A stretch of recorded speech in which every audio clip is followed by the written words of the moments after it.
The mountain air carried a bite that October night. Moonlight filtered through towering pines, casting long shadows across the empty road leading into Pine Ridge, Oregon. In this darkness, a lone figure pedaled steadily, her breath forming small clouds in the cold. Samantha Reynolds, the local delivery girl from Ridge Eats, was making her final run of the evening. At 38, Samantha cut an athletic figure, her auburn hair pulled back in a practical ponytail. Unlike most delivery workers, she carried herself with an alertness that seemed excessive for such a peaceful town. Her eyes constantly scanned the road ahead, the tree line, the occasional cabin cataloging details most people would miss. The crunch of tires on gravel behind her came first. Then headlights flooded the road, blinding in her peripheral vision. A pickup truck, black Ford F-150 mud-splattered license plate, pulled alongside before swerving sharply to block her path. Samantha braked her bike, skidding slightly on loose gravel. Three men climbed out of the truck. The leader, bearded leather jacket scar across his left cheek, smiled with predatory confidence. "Evening, sweetheart," he called, voice carrying across the 30 feet between them. "Pretty dangerous out here for a lady riding alone, don't you think?" Samantha said nothing, her posture shifting almost imperceptibly. One hand remained on her handlebars, the other dropping to her side. "Not much of a talker," the man continued, gesturing to his companions. "That's all right. We just want to make sure you get home safe." The two other men moved to flank her. One was tall and lanky, with a shaved head, wearing a denim vest with patches. The other was shorter, muscular, with tattoos crawling up his neck. The tattooed one approached her bike, his hand reaching for her handlebars. "Why don't you come with us?" "We can give you a ride," he said, grabbing the front of her bike and yanking hard. What happened next occurred in under 2 seconds. As Samantha felt herself being pulled forward, her body responded with mechanical precision. She released the handlebars, allowing her momentum to carry her toward her attacker.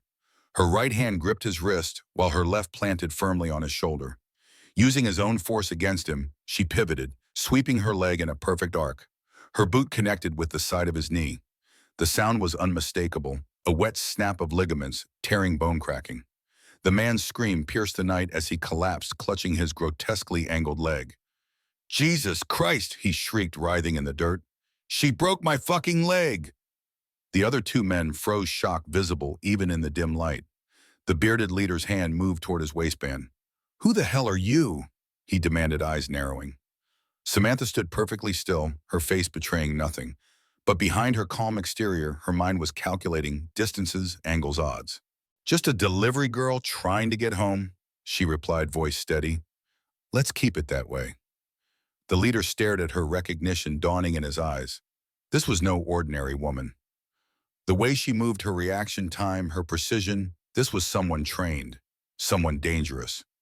"This isn't over," he said finally, backing toward the truck. "Not by a long shot." As they loaded their screaming friend into the pickup, Samantha retrieved her bike, never turning her back on them. The truck's engine roared to life, tires spitting gravel as it accelerated away.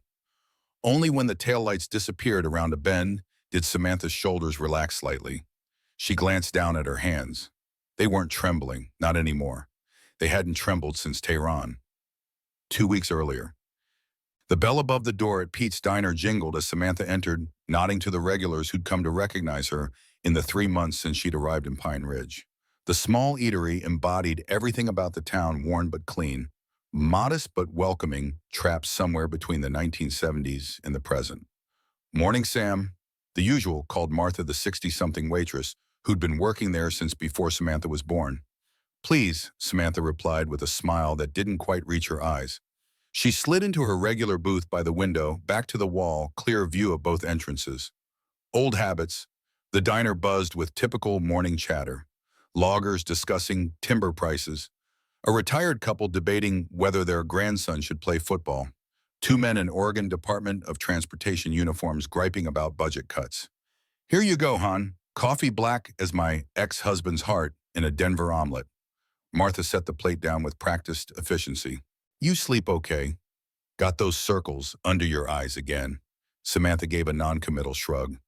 "Just busy with deliveries. Seems like everyone in the county wants food brought to their door these days." The truth was more complicated. Last night had been a bad one. In her dreams, she was back in that windowless room in Tehran. The same questions, the same pain, the face of Ahmed, her contact lying dead on the concrete floor.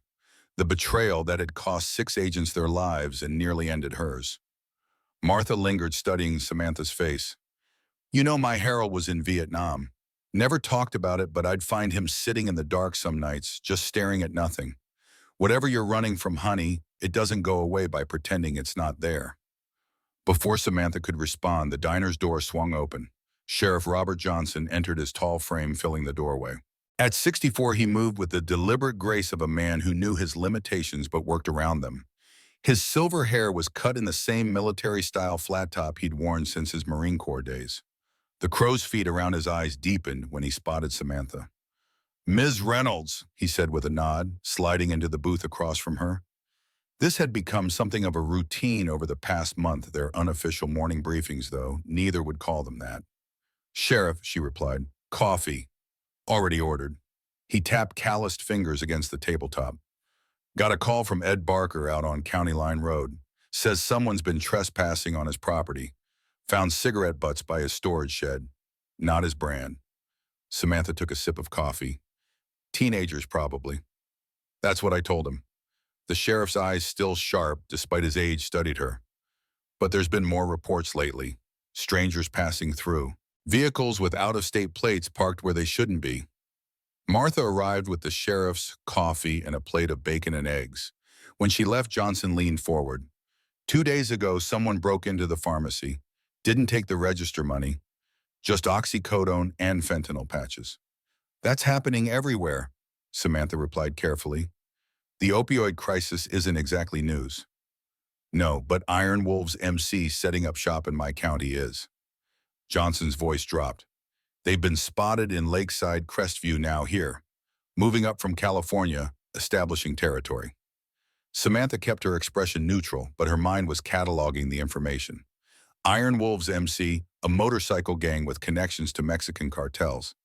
They'd expanded operations along the West Coast over the past 5 years, primarily as distributors for larger criminal enterprises.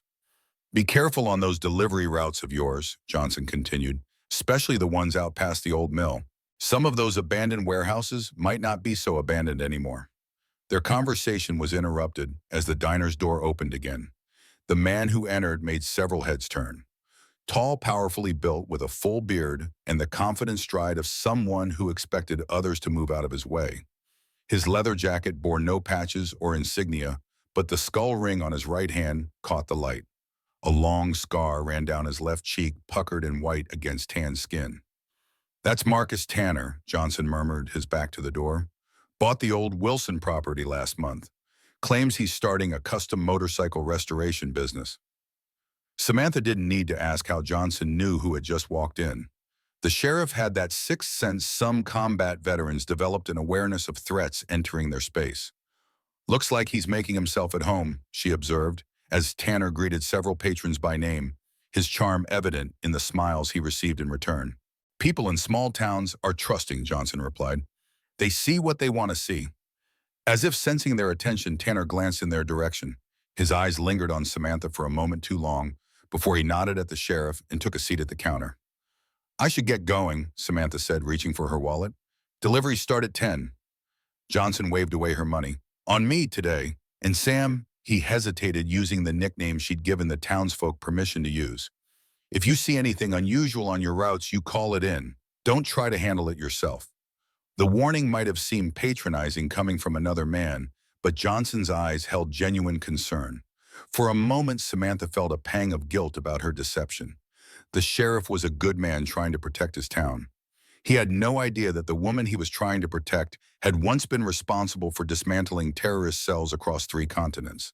I'll be careful, she promised. Outside, the October morning was crisp and clear.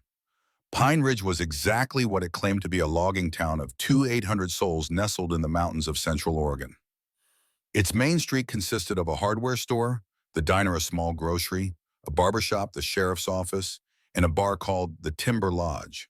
The nearest Walmart was 40 miles away. The nearest FBI field office was in Portland, almost 3 hours by car. The isolation was precisely why Samantha had chosen it. When you're hiding from ghosts, both real and imagined, distance provides a certain comfort. She unlocked her bike from the rack outside the diner.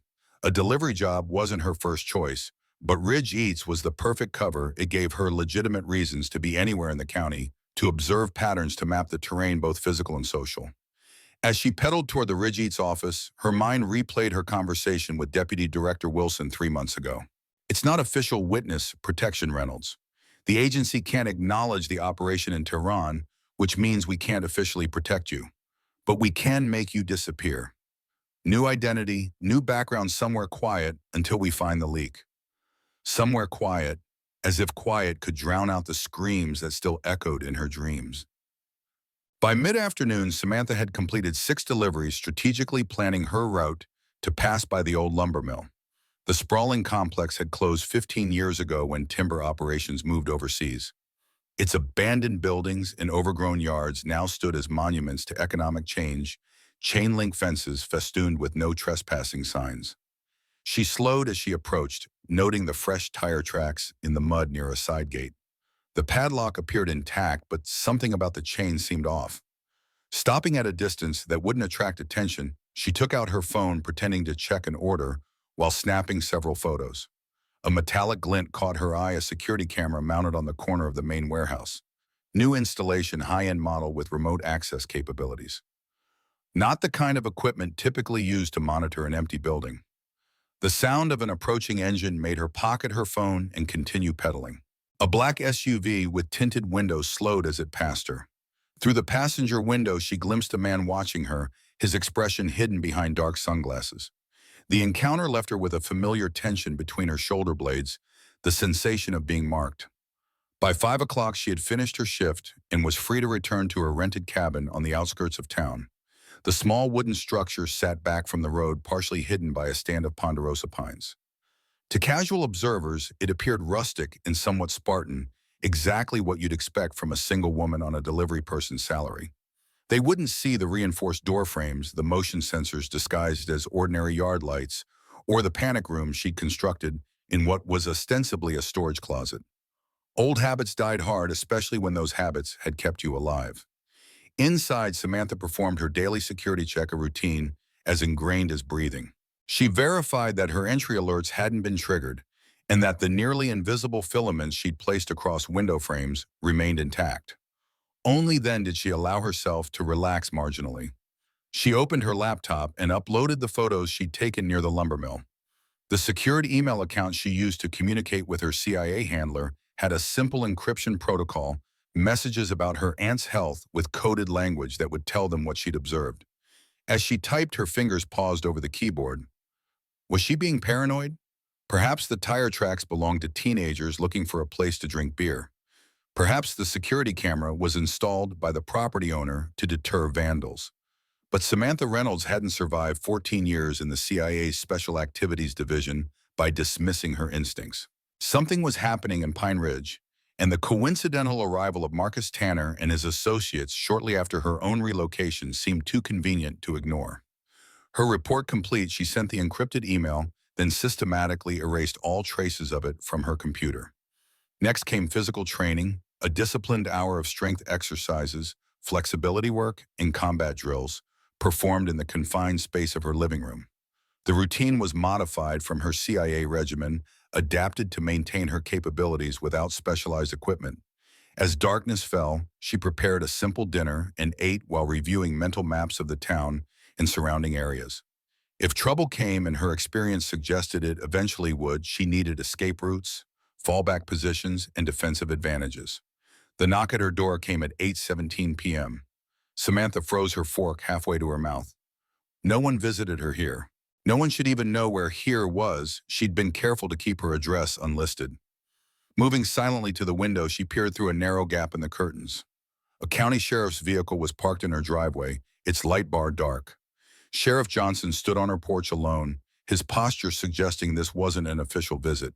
She retrieved her Sig Sauer P365 from its hidden compartment beneath the sink before approaching the door. "Who is it?" she called, though she already knew. "Sheriff Johnson, Ms. Reynolds. Sorry to bother you at home." She opened the door, keeping her gun hand hidden behind it. "Sheriff, this is unexpected." Johnson stood with his hat in his hands, looking uncomfortable. "May I come in for a moment? There's something I need to discuss with you." Samantha hesitated, then stepped aside. "Of course." Once inside, Johnson surveyed her living space with the practiced eye of someone who notices details. His gaze lingered momentarily on the lack of personal photos, the minimal furnishings, the absence of the usual clutter that accumulates in a lived-in home. "I'll be direct, Ms. Reynolds," he said, remaining standing despite her gesture toward a chair. "I've been a cop for 30 years. Before that, I was a Marine. I've learned to recognize certain patterns in people." Samantha kept her expression neutral. "What kind of patterns?" "The kind that suggests someone isn't exactly who they claim to be."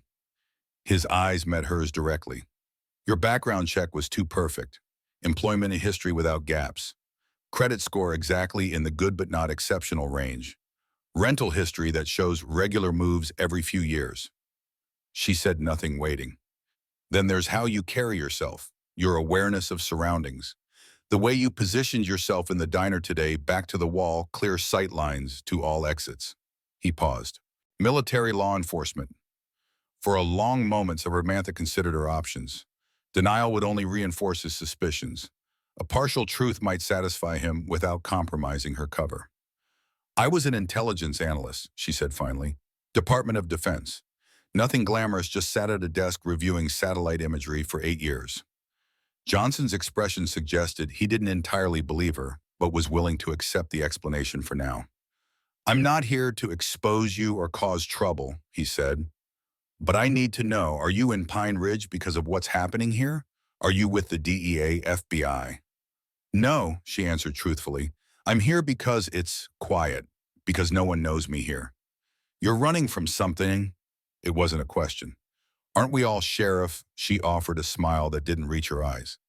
"I have my reasons for preferring privacy, but I'm not breaking any laws, and I'm not here to cause problems for you or your town." Johnson studied her face, seeming to weigh her words. Finally, he nodded. "Fair enough. But if you're going to stay in my town, I need you to understand something." His voice took on a deeper gravity. "Pine Ridge is my responsibility. These people trust me to keep them safe. If there's anything at all that might put them at risk, I need to know about it." "I understand," Samantha replied, recognizing the protectiveness in his tone. It was the same sense of duty she'd once felt toward her assets in the field. As Johnson turned to leave, he paused at the door. "One more thing. A man's been asking about you in town. Marcus Tanner. Says he saw you making deliveries and was impressed by your efficiency. Wanted to know if you might be interested in some extra work." Samantha felt a chill that had nothing to do with the October air. "What did you tell him?"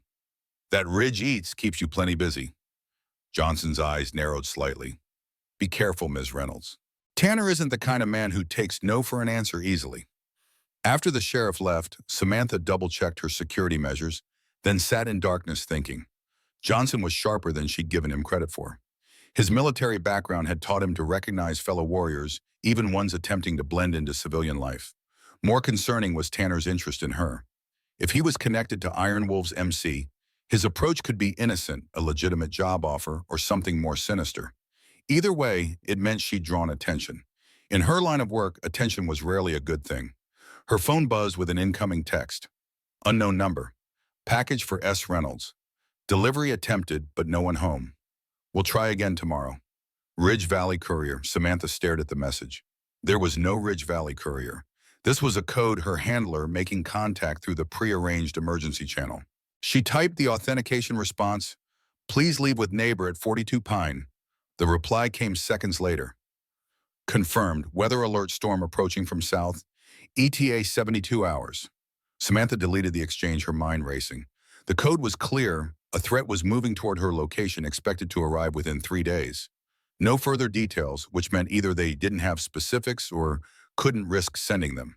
She moved to her closet, sliding aside hanging clothes to reveal a small safe built into the wall. Inside was her contingency kit, 10,000 in cash, 3 different sets of identification documents, a burner phone, and a small but lethal collection of specialized tools that would never be found in a typical delivery person's possession. If she needed to run, she could be gone within 15 minutes, leaving no trace of Samantha Reynolds behind. But running meant starting over. Again. New name, new town, new cover story. The endless cycle of reinvention that had become her life since Tehran. Her hand hovered over the cash. Then slowly she closed the safe and replace the clothes in front of it. Not yet. First, she needed to understand what was happening in Pine Ridge and whether it was connected to her past or merely an unhappy coincidence. The next morning brought heavy clouds and a biting wind that promised early snow. Samantha arrived at Ridge Eats to find a cluster of delivery orders already waiting, unusual for a Tuesday. "Morning, Samantha," called Jerry Wilkins, the owner. "Got a busy one for you today. Bunch of orders came in overnight for the industrial park and Old Mill area. Must be workers doing renovations or something." Samantha reviewed the delivery slips. 5 different orders, all for addresses near the abandoned lumber mill. All placed by different individuals, but with the same phone number for delivery instructions. "Sure thing," she replied, keeping her voice casual. "Any special instructions?" "Just the usual. Call on arrival, don't leave without signature." Jerry handed her the insulated delivery bags. "Oh, and there was a guy asking for you yesterday evening. Said he had a business proposition." Left his card. He handed her a simple black business card. "Marcus Tanner Custom Motorcycle Restorations," was printed in silver lettering along with a phone number. "Thanks," Samantha said, pocketing the card. "I'll check it out after my shift." As she loaded the orders onto her bike, she considered her options. The multiple deliveries to the mill area were obviously surveillance bait, a way to legitimize her presence there so she could gather information. But they also created risk. If Tanner and his people were indeed setting up operations there, her repeated appearances might draw unwanted attention. The safe play would be to ignore the orders to maintain her cover as an ordinary delivery person with no interest in abandoned industrial properties. But the warning from her handler suggested time was running out. Storm approaching from south. ETA 72 hours. Whatever was coming, she needed intelligence now. Samantha made her decision. She would make the deliveries as requested, but with modifications to her appearance, an approach that would allow her to gather information while minimizing exposure. Her first 4 deliveries were routine downtown businesses, a dental office, the high school administrative building. By noon, she had worked her way toward the edge of town where the industrial zone began. Here, the prosperity of Pine Ridge's main street faded into shuttered factories and empty parking lots, casualties of economic shifts that had hollowed out small-town America. The first mill area delivery was to a small office building that appeared partially occupied. A property management company had space on the ground floor.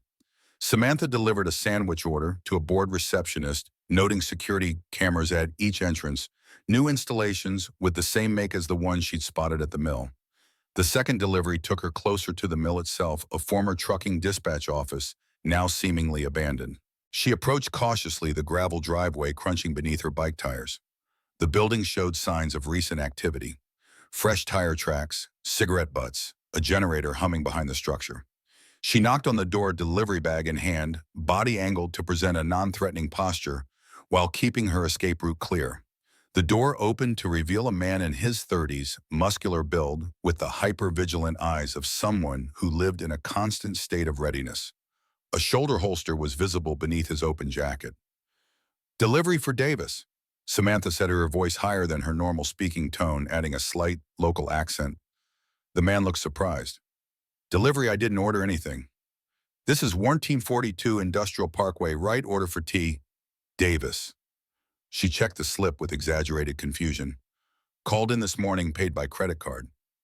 The man frowned. "Wait here." He closed the door, leaving Samantha on the step. She used the moment to scan her surroundings. Through a gap in the window blinds, she could see movement inside at least 3 other men. A communications setup was visible on a desk, commercial-grade radio equipment. On the wall hung a map of the county with markings she couldn't make out from this distance. The door reopened. A different man appeared, older, with the weathered face of someone who spent considerable time outdoors. A tattoo peeked above his collar, the stylized wolf head that was the Iron Wolves MC emblem. "Sorry about that, darlin'. That order was for the Maze site. We got guys working at several locations." His smile didn't reach his eyes. "Tell you what, why don't I take all the deliveries, save you riding all over the place?" Samantha maintained her delivery persona, slightly scatterbrained, harmlessly chatty. "Oh gosh, I can't do that.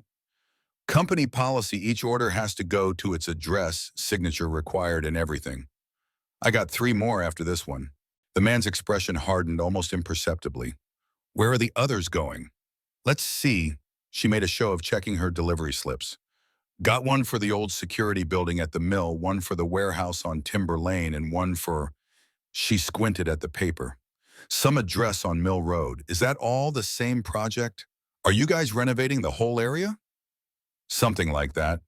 The man produced cash from his pocket. Here's 100 that cover all the orders. Oh, it's all paid for already on the app. But thanks anyway. She handed him the first bag. If you could just sign here, he scrawled an illegible signature. As he handed back the slip, his eyes narrowed slightly. You're new around here, aren't you? Don't remember seeing you before. Started about 3 months ago, Samantha replied, injecting nervous energy into her voice. Moved from Eugene after my divorce. Needed a fresh start, Pine Ridge seemed nice and quiet. That it is, he agreed, his suspicion seemingly allayed by her backstory. Will you be careful out there? These old buildings aren't always safe. Wouldn't want a pretty thing like you getting hurt. The implied threat was subtle but unmistakable. Oh, I'm always careful, she assured him with a vapid smile. Thanks for the warning, though. As she pedaled away, Samantha maintained her casual demeanor until she was certain she was out of visual range. Only then did she allow her expression to return to its natural alertness. The next delivery took her to the perimeter of the lumber mill itself. The massive complex sprawled over 20 acres surrounded by chain-link fencing topped with rusted barbed wire. The main entrance remained padlocked and unused, but as she circled toward the back, she noticed a section of fence that had been recently cut and reattached with wire, creating an entrance that appeared secure but could be quickly accessed. From her position on the road, she could see movement within the main warehouse. Shadows passing behind dirty windows, the occasional flash of light. A black SUV was parked by a loading dock identical to the one that had passed her the previous day. She continued past without stopping, mentally recording every detail. The delivery address on her slip corresponded to a small security hut at what had once been a secondary entrance. As expected, no one answered her knock. After waiting an appropriate amount of time, she left a delivery attempted notice and continued to her next stop, carefully using her phone to capture images of the mill complex when she appeared to be checking her delivery app. The final 2 deliveries followed the same pattern addresses near the mill complex, where no one answered, allowing her to document activity while maintaining her cover. By late afternoon, she had completed her route and gathered significant intelligence. At least 3 buildings around the mill showed signs of occupation. Vehicle traffic suggested a team of 8 to 12 people. Security measures indicated preparation for substantial operations rather than temporary use. Most concerning was the communications equipment she'd glimpsed. The setup was more sophisticated than would be needed for simple drug distribution, more in line with what she'd seen used by organizations coordinating complex trafficking operations or large-scale transactions. As she returned to Ridge Eats to check out for the day, Samantha considered her next steps. The information needed to be relayed to her handler, but her regular communication methods might not be secure enough given the accelerated timeline. Her thoughts were interrupted as she turned onto Main Street and noticed a motorcycle parked outside the Timber Lodge bar. Not just any motorcycle, a custom Harley-Davidson with distinctive black and silver detailing and a small wolf's head painted on the fuel tank. Through the bar's front window, she could see Marcus Tanner seated at a corner table. He wasn't alone. Councilman Richard Edwards sat across from him, his normally composed face tense with strain. At 62, Edwards was the most respected member of the town council and manager of Pine Ridge's only bank. His silver hair and tailored suits projected an image of small-town success and respectability. Yet now, in the dim light of the bar, that respectability seemed to have deserted him. His shoulders were hunched, his expression that of a man under immense pressure. As Tanner spoke, Edwards kept shaking his head, his hands making placating gestures. Samantha slowed her pace, trying to appear casual while straining to see more details of the interaction. Tanner suddenly slammed his hand on the table, causing Edwards to flinch visibly. Then just as quickly, Tanner's demeanor changed. He smiled, patted Edwards on the shoulder, and slid what appeared to be a phone across the table. Edwards stared at the screen, his face draining of color. He nodded once grimly, then stood to leave. As he turned toward the door, Samantha quickly resumed pedaling, keeping her head down as she passed the bar. The encounter confirmed her suspicions. Tanner wasn't just establishing territory, he was already embedding himself in the town's power structure, using leverage against a key official. The question was, what did he have on Edwards? As she pondered this, a black pickup truck pulled alongside her. The passenger window rolled down to reveal Marcus Tanner himself, his scarred face set in a calculating smile. "Ms. Reynolds, right, the delivery girl everyone's talking about." His voice was smooth, cultured, at odds with his rough appearance. "I've been hoping to run into you." Samantha stopped her bike, maintaining a neutral expression. "Mr. Tanner, I heard you were looking for me." "Word travels fast in small towns." He chuckled. "I was wondering if you might be interested in some additional work.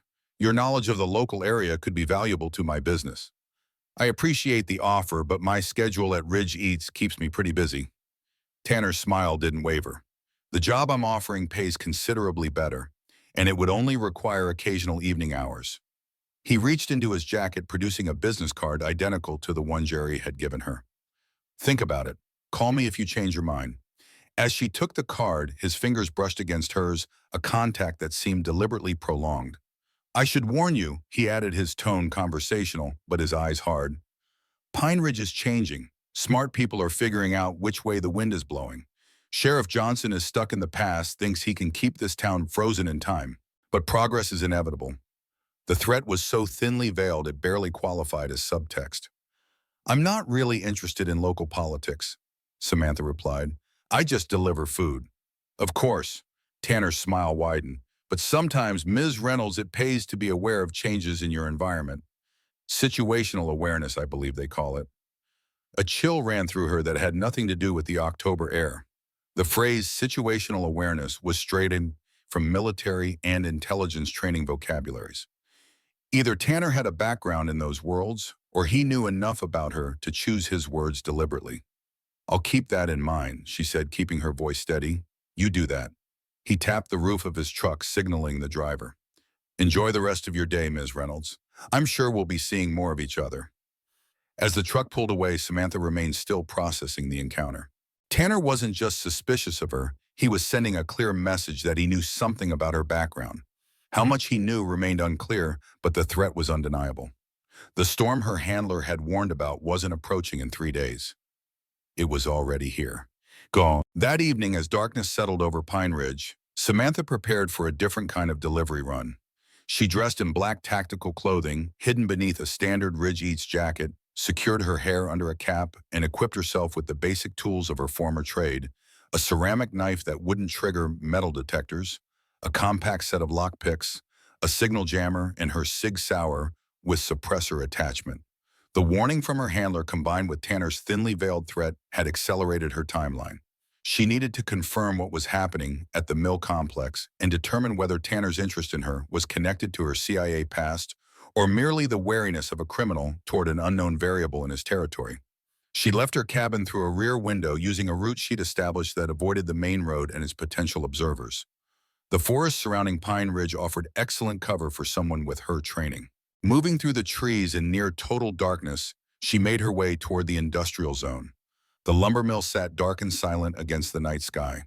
From her observation point in the tree line, Samantha could see the security measures more clearly: now motion sensors at ground-level cameras at key points, a roving guard making rounds at 30-minute intervals. Substantial security for a supposedly abandoned property, but not insurmountable for someone with her skills. She waited, timing the guard's movements, identifying the gaps in the camera coverage. When the moment was right, she moved a shadow among shadows, using the broken terrain and abandoned equipment as cover. The fence posed no obstacle. The section she'd identified earlier parted easily with a gentle push, allowing her to slip through without leaving evidence of her passage. Once inside the perimeter, she paused, listening for any sign that her entry had been detected. Nothing but the wind through the pines and the distant hoot of an owl. Moving in a low crouch, Samantha made her way toward the main warehouse. The building's vast interior would be too risky to infiltrate directly. Too many unknown variables, too many potential eyes. Instead, she focused on a smaller structure nearby, what appeared to be a former administrative office attached to the warehouse. A narrow window at the rear of the building showed light seeping around the edges of blacked-out paper covering the glass. Voices carried faintly from within, at least two people engaged in conversation. Samantha positioned herself beneath the window, back pressed against the wall, and activated a small directional microphone from her kit. The device, designed to amplify specific sound frequencies, while filtering out background noise allowed her to listen to the conversation inside. "Shipment arrives Friday night," a male voice was saying. "The buyers are already en route from Seattle. They've transferred the first payment as agreed." "What about our friend at the bank?" A second voice, deeper, authoritative. "Tanner. Is he cooperating?" "He doesn't have much choice. The photos of his son buying from Ramirez are enough to destroy his reputation in this town.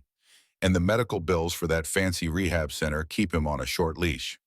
A harsh laugh. "Family always the easiest pressure point." "What about our delivery girl problem?" Samantha tensed. "Reynolds Montoya's watching her place. Says she hasn't left since getting home from work." They were watching her cabin. The realization sent a spike of adrenaline through her system. "Something's off about her," Tanner continued. "The way she moves, the way she observes everything. Clayton says she was asking too many questions during those deliveries today." "You think she's a cop?" "Maybe, or something else. I've got Rodriguez running a deeper background check. If she's law enforcement, we'll know by tomorrow. And if she is," a pause, "then we have a problem that needs solving before Friday's shipment. I don't want any complications with this deal. It's too big." "The sheriff's still an issue, too. He's been asking questions about the trucks coming in at night." "Johnson's a dinosaur," Tanner dismissed. "No backup, no support from the county. After Friday, we'll own enough of this town that he'll be obsolete." Samantha had heard enough. Whatever was arriving Friday night was significant enough to warrant extensive security and concerning enough that her presence was viewed as a potential threat. She needed to document what she'd learned and relay it to her handler immediately. She was about to retreat when the office door opened, spilling light across the compound. Two men emerged, Tanner and another man she recognized from the truck that had confronted her on the road. "Check the perimeter again," Tanner was saying. "I want 2 men on the gate Friday when the shipment arrives." "What about the buyers? They still want to test the merchandise before completing payment." "They'll get their test. That's why we arranged the demonstration area in the main warehouse. Just make sure everything's ready." As they walked toward a cluster of vehicles parked near the main entrance, Samantha used their distraction to slip away from the building. She needed to circle around them to reach her exit point near the rear fence. Moving silently through the shadows of derelict machinery, she made good progress until her foot dislodged a piece of loose metal. The sound, barely audible to her own ears, nonetheless carried in the night air. Tanner stopped abruptly, head turning toward the source of the noise. "What was that?" "Probably a raccoon," his companion suggested. "Place is full of them." But Tanner wasn't convinced. "Check it out. Use thermal if you need to." The second man nodded, drawing a pistol from his waistband and moving towards Samantha's position. From an inside pocket, he produced what she recognized as a compact thermal imaging device, military grade, not something typically available to civilian security. Samantha calculated her options rapidly. The nearest cover was a rusted conveyor belt 10 feet away, too far to reach without being spotted. The fence line was 30 yards behind her across open ground, now illuminated by the flashlight that the man had activated. Only one viable option remained. As the man approached, she pressed herself deeper into the shadow of a defunct piece of machinery, controlling her breathing to minimize her heat signature. The thermal imager would still detect her presence, but she might gain precious seconds of confusion if she didn't appear immediately human-shaped. The beam of the flashlight swept across the ground near her hiding place. 5 seconds. 4. 3. The light paused, then began to swing directly toward her location. In that moment, Samantha made her decision. Surprise and speed were her only advantages. As the light illuminated her position, she exploded into motion, lunging forward rather than away, directly toward her hunter. The unexpected direction of her attack created a critical instant of hesitation on his part. That instant was all she needed. Before he could bring his weapon to bear, Samantha struck a precision blow to his throat that collapsed his windpipe, followed by a knee to the solar plexus that doubled him over. As he fell, gasping silently for air that wouldn't come, she caught him controlling his descent to prevent noise. The entire encounter had lasted less than 3 seconds and produced almost no sound. But the problem remained. Tanner was still nearby and would soon wonder about his missing associate. "Clayton, you find anything?" Tanner's voice carried from the direction of the vehicles. Samantha made a split-second decision. Dragging the incapacitated man deeper into the shadows, she quickly removed his jacket and cap. Both were too large for her, but in the darkness, They might create enough visual similarity to buy her the seconds she needed. "Nothing here," she called back, pitching her voice low and gruff, partially muffled by the cap pulled low over her face. "Just some old equipment falling apart." A pause. "All right, let's finish the rounds and call it a night. I want to check in with Montoya, see if our delivery girl is still tucked in at home." Samantha remained motionless, the unconscious man hidden behind her, as Tanner walked toward a black SUV. Only when the vehicle's headlights swept past her position and toward the main gate did she allow herself to breathe normally again. The encounter had been too close. She needed to extract immediately before Tanner realized his man was missing, or worse, discovered that Montoya would find her cabin empty. Moving with controlled urgency, Samantha made her way to the fence line, slipped through the prepared exit point, and disappeared into the forest beyond. Her route back to the cabin would need to avoid roads and open areas where the SUV might spot her. As she moved through the darkness, her mind processed what she'd learned. A major shipment arriving Friday night, buyers coming from Seattle, a demonstration area prepared in the warehouse, the involvement of the town's most respected councilman through blackmail, and most concerning, Tanner's suspicion about her identity and his determination to have answers before Friday's shipment arrived. Whatever Iron Wolf's MC was bringing to Pine Ridge, it was significant enough to warrant eliminating potential threats, which meant Samantha had less than 72 hours to determine what was happening and decide whether to run or fight. The decision became more complicated as she neared her cabin and spotted the dark figure standing watch in the tree line opposite her property. Montoya, the observer Tanner had mentioned. From his position, he could see her front door and the main road, but not the rear approach she'd established for exactly this reason. Circling wide through the forest, Samantha reached her cabin from the blind side, entering through the same window she'd exited hours earlier. Inside, she quickly changed from her tactical gear into ordinary sleepwear, then deliberately moved past windows where the light would cast her silhouette for Montoya to observe. Let him report to Tanner that she'd been home all night. The confusion would buy her time. After securing the cabin, Samantha retrieved her laptop and composed an encrypted message to her handler, not through the regular email channel, which might be compromised, but via a one-time pad system they'd established for emergencies. The message was brief but comprehensive. Iron Wolf's MC establishing major operation in Pine Ridge, significant shipment arriving Friday, local official compromised, Tanner investigating her background, surveillance on her location. She included the photos she'd taken and added a final line, request extraction protocol or operational authorization. The request was significant. Extraction protocol would mean abandoning her cover and leaving Pine Ridge immediately. Operational authorization would grant her permission to take direct action against the threat, something normally reserved for official CIA missions, not an agent in unofficial hiding. She sent the message knowing it might be hours before she received a response. Until then, she needed to prepare for all contingencies. Opening her contingency kit, Samantha began assembling what she would need, whether for flight or fight. The calm that settled over her was familiar, a state of focused readiness that had carried her through dozens of high-risk operations across the globe. Outside, the wind picked up, carrying the first few snowflakes of the season. Inside, Samantha Reynolds, former CIA operative, current delivery girl woman in hiding, prepared for the storm that was already breaking over Pine Ridge. Dawn broke gray and cold over Pine Ridge. The season's first snow had dusted the pines with white, transforming the town into a scene from a Christmas card. But beneath that peaceful facade, dangerous currents were shifting. Samantha's secure laptop pinged with an encrypted message from her handler. The response was terse and clear. Authorization granted. Support unavailable. Local asset Sheriff R. Johnson, USMC retired. Connection Fallujah, 2004 Operation Phantom Fury. Asset unaware of your status. Friday shipment believed to be Ukrainian military-grade weapons diverted from aid shipments. Protect yourself. Godspeed. She quickly processed the implications as she deleted the message. The CIA was confirming the weapons trafficking, denying extraction support, and identifying Sheriff Johnson as a potential ally with past agency connections. Most critically, she had operational authorization, the green light to take direct action by any means necessary. Within minutes, Samantha was dressed in her Ridge Eats uniform, with her Sig Sauer concealed at her back. Maintaining normal patterns was essential, with Montoya likely still watching her cabin. As she mounted her bike, her mind had already shifted to tactical planning mode. Identify allies, gather intelligence, locate the weapons, neutralize the threat. The ride into town gave her a chance to scan for surveillance.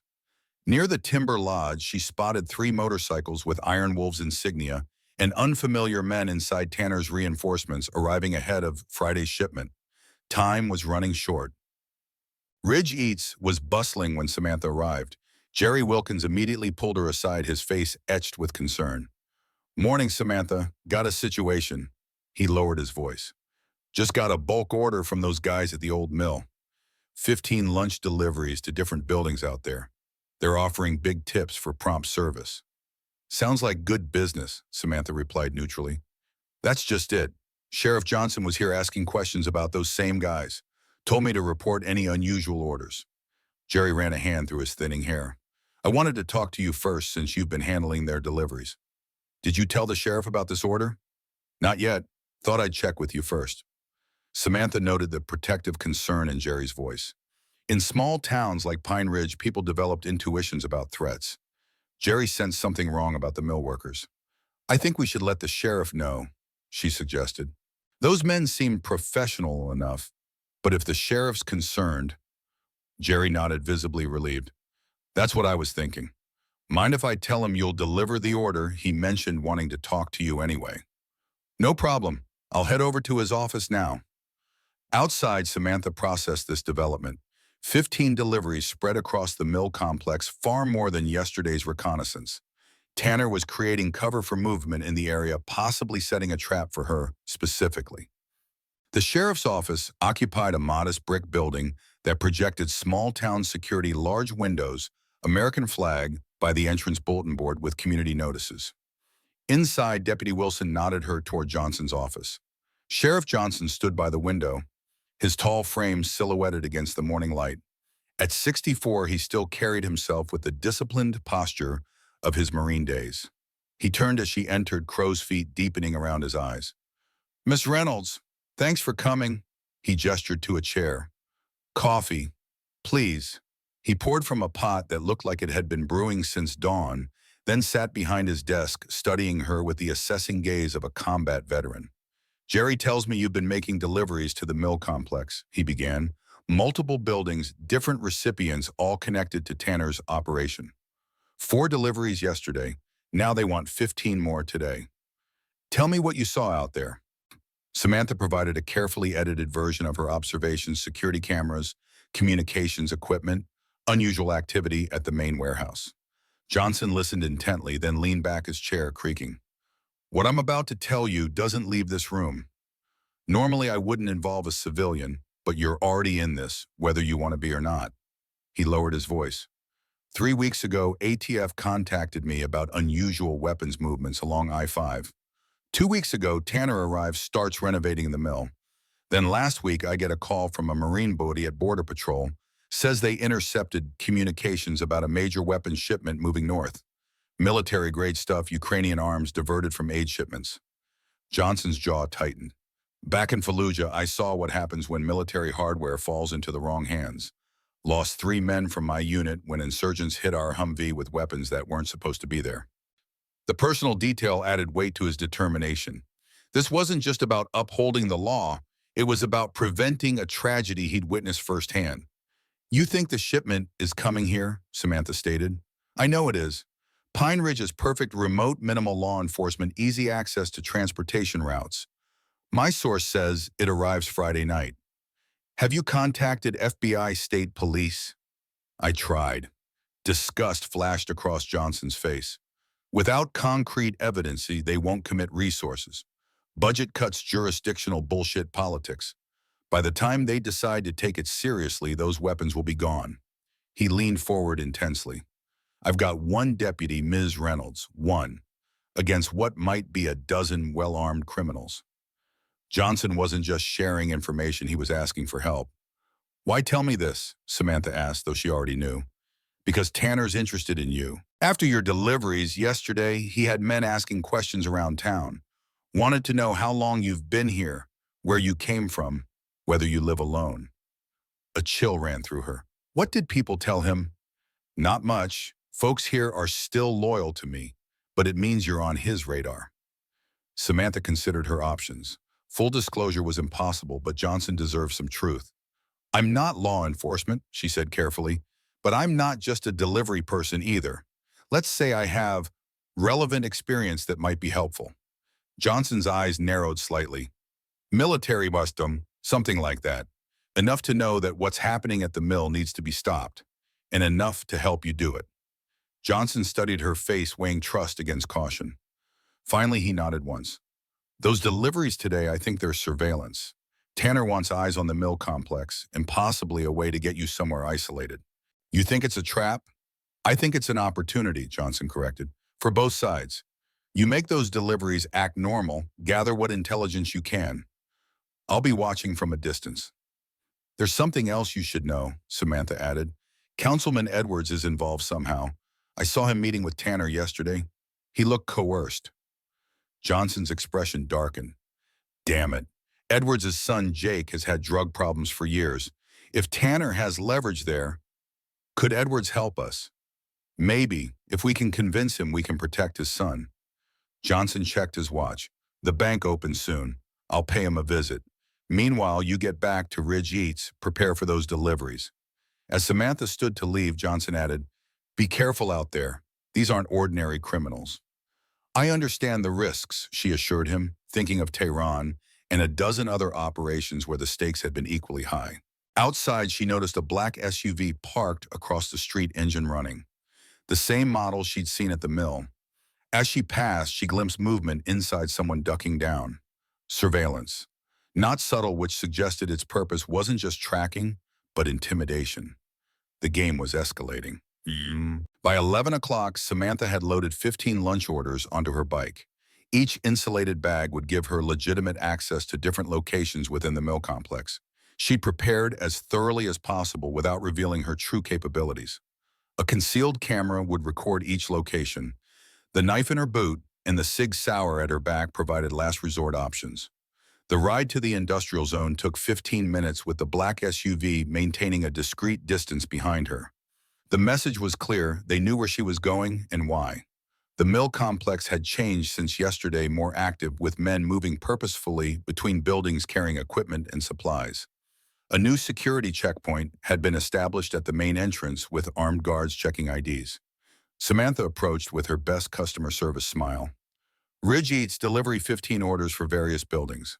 The guards exchanged glances, verified by radio, then waved her through with minimal inspection. Too easy. Whatever trap awaited it wasn't at the entrance. Her first 5 deliveries proceeded without incident, each location providing new intelligence. Building 3 had been converted to barracks with cots for at least 20 men. Building 7 housed military-grade communications equipment, secure channels, satellite uplinks. It was during her 6th delivery to an isolated outbuilding near the rear fence that the trap revealed itself. The building stood apart, windows boarded, a single door, the only visible entrance. No vehicles nearby, no signs of occupation. Every instinct screamed danger, but her cover required her to approach.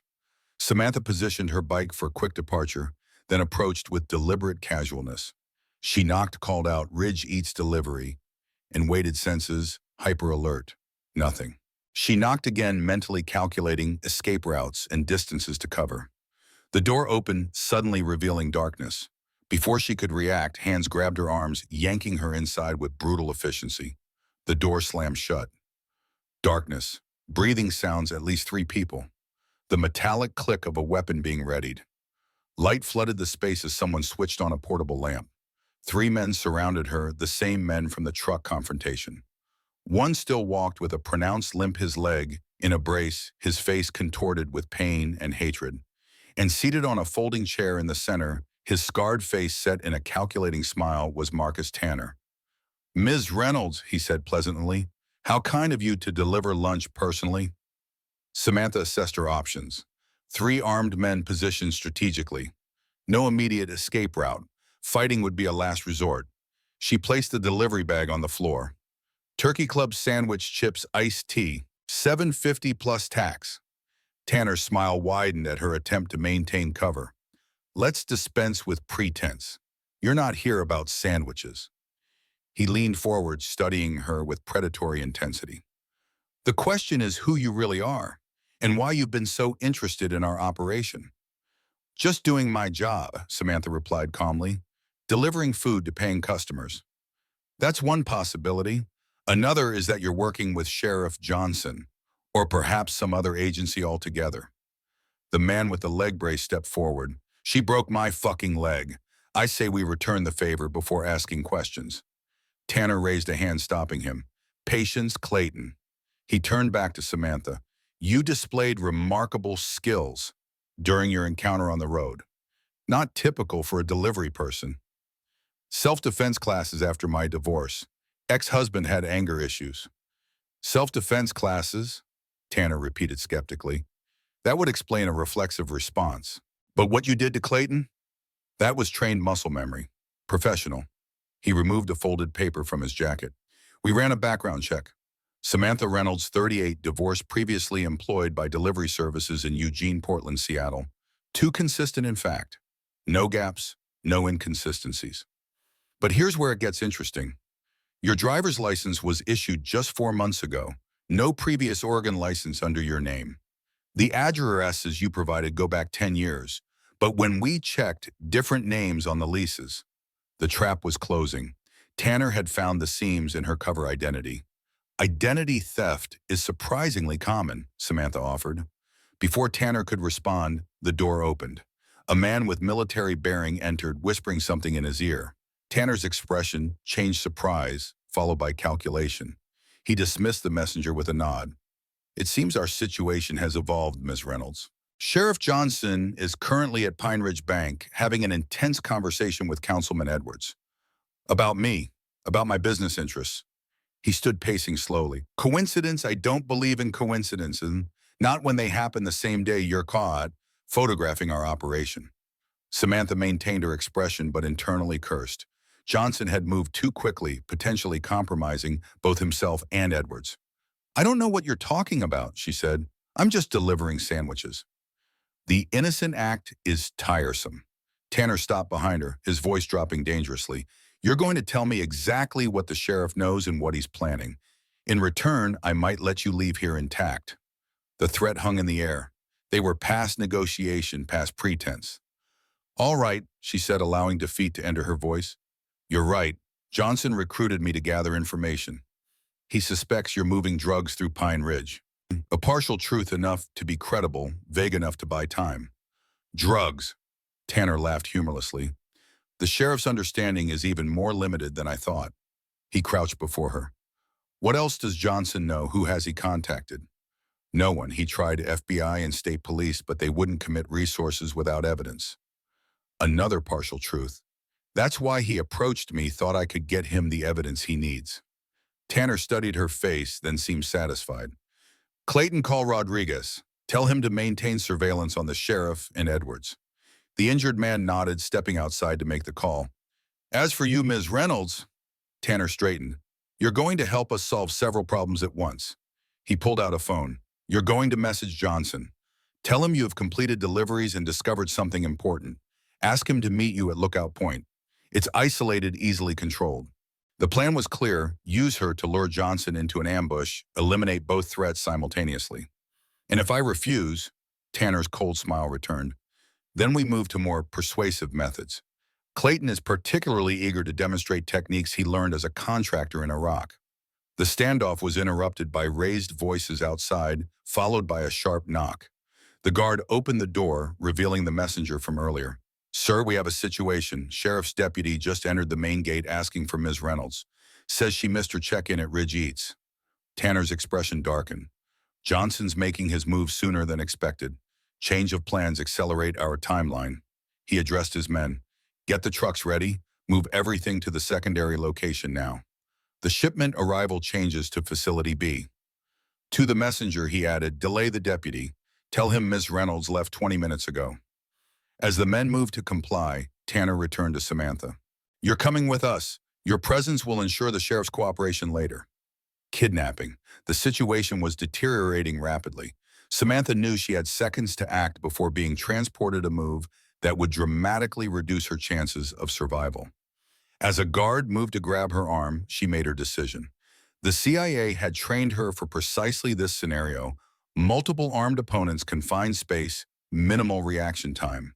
Success depended not on overwhelming force, but on creating momentary chaos.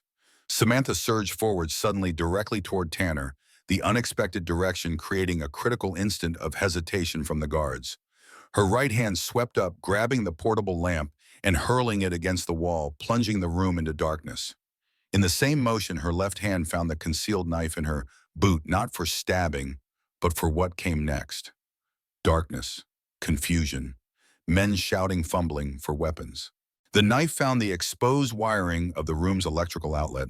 The resulting short circuit tripped the building's ancient breaker system, killing power to the entire structure. More shouts. Someone crashed into a wall. A gun discharged, the muzzle flash momentarily illuminating panicked faces. Samantha was already moving low and fast, using sounds to track positions. Her shoulder connected with someone's midsection, Tanner judging by the build. The impact drove him backward into another guard. Both men went down. She rolled clear, finding the door by memory. Outside light seeped beneath it, her beacon in the darkness. As her hand found the knob, someone grabbed her ankle. Clayton, the injured guard, had lunged from his position. Samantha pivoted her free foot, connecting with his injured leg. His scream was immediate, primal, as reconstructed bone absorbed an impact it couldn't withstand. His grip released reflexively. The door opened. Daylight flooded in, momentarily blinding after the darkness.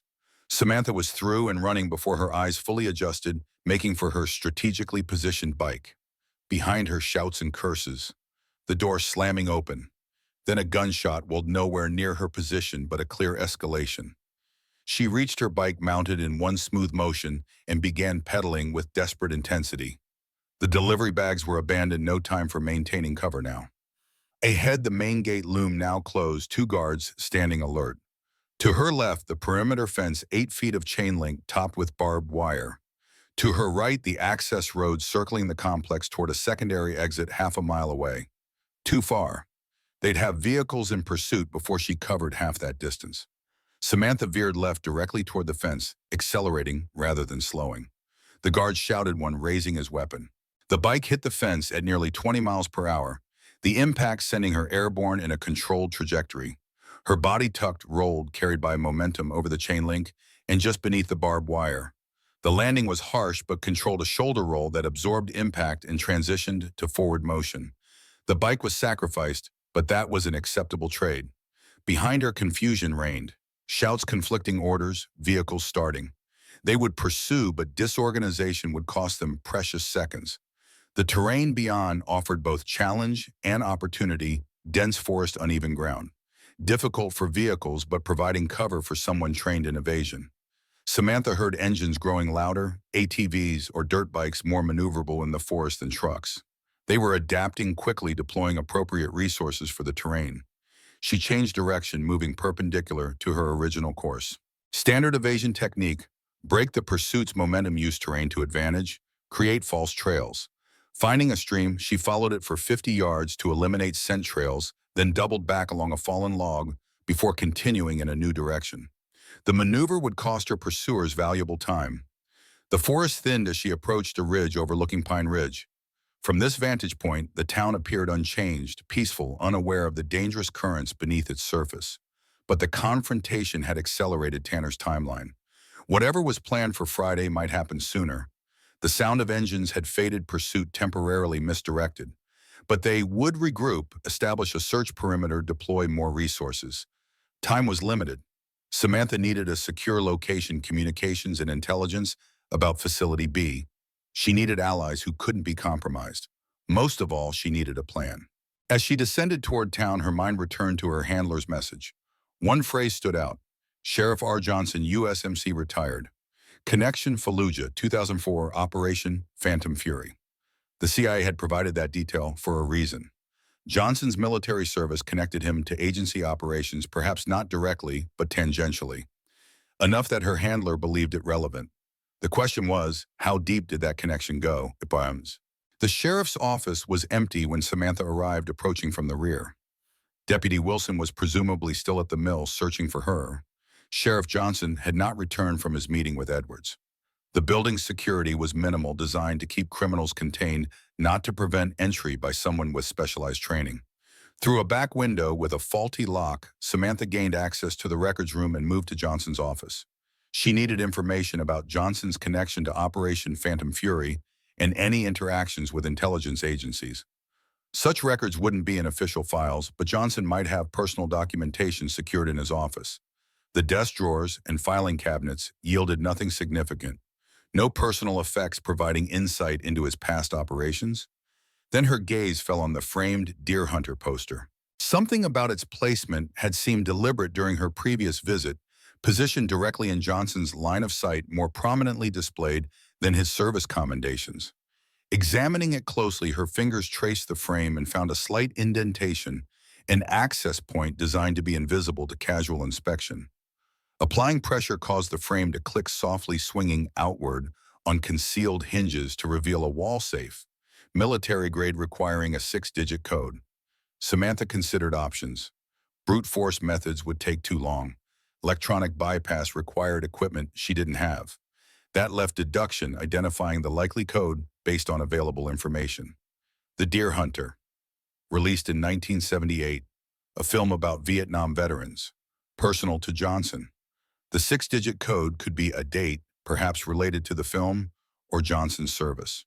She tried combinations based on the film's release, 03091978978 19780309. No success. Next, she attempted dates from Johnson's military career, visible on his commendations. Nothing. Then the connection clicked. Operation Phantom Fury, Fallujah 2004. The major urban battle where Marines fought house to house against insurgents. The operation began on November 7, 2004. Samantha entered 11:07:04. The safe clicked open. Inside was a single folder, unmarked, secured with a simple clasp. She removed it and opened it carefully on Johnson's desk. The contents were sparse but significant. Military discharge papers, commendation letters, medical records from battlefield injuries, and beneath these, sealed in a plastic evidence bag, a single photograph. The image showed a younger Robert Johnson in desert combat fatigues, standing alongside 4 other men against a destroyed building. 3 wore standard military uniforms. The 4th, wearing civilian clothes with a tactical vest, was instantly recognizable to Samantha. David Harris, CIA Special Activities Division, her former field trainer. The connection was now clear. Johnson hadn't worked directly for the CIA, but he'd operated alongside agency personnel during Fallujah. Not just any operation, Johnson had been part of the elite Marine Force Recon Unit that provided security for CIA officers extracting a high-value asset from insurgent territory. The mission had been classified successful and pivotal to later counterinsurgency efforts. Beneath the photograph was a handwritten note on agency letterhead dated 2005. Johnson: if you ever need to verify a friendly, use the challenge phrase, "The deer returns at midnight." Response should be, "Only when the hunter sleeps." Stay safe. DH, a verification protocol, a method for CIA operatives to identify themselves to Johnson if circumstances required cooperation. The agency had maintained him as a potential asset all these years, which meant Johnson had resources, contacts, and knowledge beyond what his position as small-town sheriff suggested. Samantha carefully replaced the folder and closed the safe, returning the poster to its original position. As she turned to leave, she caught movement through the window, a familiar figure walking rapidly toward the building's entrance. Sheriff Johnson had returned. Samantha had seconds to decide: attempt to leave unseen or confront Johnson directly. The first option preserved operational security, but left her without crucial support. The second risked exposure, but gained a valuable ally with verified agency connections. The decision made itself as Johnson entered the building, his footsteps audible in the hallway. No time to exit without detection. When he opened his office door, Samantha was seated calmly in the visitor's chair, hands visible on the armrests, a deliberate posture to avoid triggering defensive reactions. Johnson froze momentarily, hand moving toward his sidearm, before recognition registered. His expression shifted from surprise to wariness to resigned understanding. "Breaking and entering is still a crime in Pine Ridge, Ms. Reynolds," he said, closing the door. "Though I suspect that's the least of your concerns right now. We need to talk, Sheriff, about Operation Phantom Fury, about David Harris, and about the fact that Marcus Tanner now knows we're working together. Johnson's face revealed nothing but his posture shifted subtly, the change of a man reassessing a tactical situation. "The deer returns at midnight," he said quietly. Samantha met his gaze steadily. "Only when the hunter sleeps." For a long moment, silence hung between them. Then Johnson exhaled slowly, decades of suspicion giving way to pragmatic acceptance. "I always wondered if they'd send someone, eventually," he said, moving to his desk. "Though I expected someone from Harris's team, not—" He gestured at her delivery uniform. "I'm not here because of your connection to Harris," Samantha clarified. "That's coincidental. I'm here for personal reasons using a cover identity, or I was until today." Efficiently, she outlined the situation, her background with CIA Special Activities Division, the Tehran operation that had gone wrong, her placement in witness protection, and the collision with Tanner's weapons operation. Johnson listened without interruption, his expression thoughtful rather than shocked. When she finished, he nodded slowly. "That explains your relevant experience," he said dryly. "What happened at the mill today? Tanner's men interrogated me. They found inconsistencies in my cover. I escaped, but not before learning they're relocating to something called Facility B. The weapons shipment is being rerouted there." Facility B could be any of a dozen abandoned properties in the county. "What about Edwards? Did your meeting provide any useful information?" "Some." Johnson leaned back. "Tanner is blackmailing him with photos of his son buying drugs, using Edwards' position at the bank to launder money for shell companies. Edwards doesn't know details about the weapons, but he mentioned Tanner recently acquired property through a holding company. Old hunting lodge about 20 miles north of town. Remote. Accessible by both road and river." "That could be Facility B," Samantha concluded. "Isolated enough for a weapons transfer with multiple access roads." "My thoughts exactly." Johnson opened a drawer, removing a county map. "Here. Whitaker Lodge. Former corporate retreat abandoned when timber operations declined. 2,000 acres of private forest with a single access road." He tapped a location deep in the mountains north of Pine Ridge. "Perfect for their purposes." "We need to confirm it's their new location before taking action," Samantha cautioned. "And we need to understand what we're dealing with." "My handler indicated Ukrainian military hardware, possibly including anti-tank weapons, surface-to-air missiles." Johnson's expression darkened. "Jesus, that's not just criminal trafficking, that's national security territory." He paused. "You said your cover's blown. Does that mean the agency will extract you?" "No, my handler was clear. No extraction, no official support. I'm authorized to take action independently." "Which means we're on our own." "Exactly." Johnson absorbed this, his military training evident in his rapid adjustment. "First priority is confirming the location. I can't spare Deputy Wilson, need him here to maintain normal operations. That leaves us." "Us?" Samantha raised an eyebrow. "With respect, Sheriff, this kind of operation—" "Isn't my first rodeo," Johnson interrupted. "Fallujah wasn't my only dance with Harris's people. After the Marines, I did 3 years as a private contractor alongside agency operations in Afghanistan." He rubbed the scar on his left forearm. "Kandahar Province, 2008. Our convoy hit an IED. Harris and I were the only survivors. Spent 2 days evading Taliban patrols before extraction arrived. You learn a lot about a man when you're sharing the last canteen in 120-degree heat." The revelation shifted Samantha's assessment.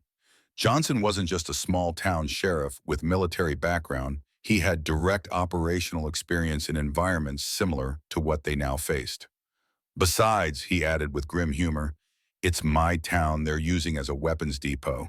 That makes it personal." Samantha nodded, accepting his involvement. "We'll need equipment, surveillance gear, weapons, communication devices." "I have a personal cache," Johnson replied. "Not department issue. Maintained for contingencies." His expression suggested this wasn't his first off-the-books operation. "We can access it en route to the lodge." "What about Tanner's men?" "They'll be watching for both of us now. And they're watching known locations that your cabin, the sheriff's office, Ridge eats. They won't expect us to move immediately, and they won't be looking 20 miles north." Johnson checked his watch. "It's nearly 3. We can be at the lodge by nightfall, set up surveillance, confirm whether it's their relocation site." "And if it is," Johnson's eyes hardened with determination, Then we plan our next move based on what we observe. But make no mistake, I won't let military-grade weapons move through my county. Not while I'm still breathing. The sentiment was familiar to Samantha, the same commitment to duty that had driven her through 14 years of CIA operations. Different badges, different oaths, but the same fundamental promise to protect against threats others wouldn't face. One question, Johnson said as they prepared to leave. Your real name. I'm not asking you to tell me, but I need to call you something if we're working together. Samantha hesitated. Protocol dictated maintaining cover identities even with verified contacts, but circumstances had moved beyond standard protocols. And in Tehran, a betrayal had begun with secrets between allies. Kate, she said finally, my name is Kate Sullivan. Johnson nodded once, accepting the gesture of trust. All right, Kate, let's go hunting. As they slipped out the rear entrance, the afternoon sun cast long shadows across Pine Ridge. In less than 24 hours, a deadly shipment would arrive somewhere in these mountains. The stakes had never been higher, not just for a small Oregon town, but for the countless lives that would be lost if those weapons reached their intended buyers. For Sheriff Robert Johnson, the mission was about protecting his town and upholding his oath. For Kate Sullivan, former CIA operative now fighting without agency support, it was about redemption, a chance to prevent a tragedy that would dwarf what happened in Tehran.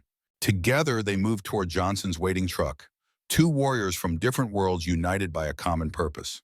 Whatever awaited them at Whitaker Lodge, they would face it as they had faced threats before, with courage, with skill, and with the absolute determination to prevail whatever the cost.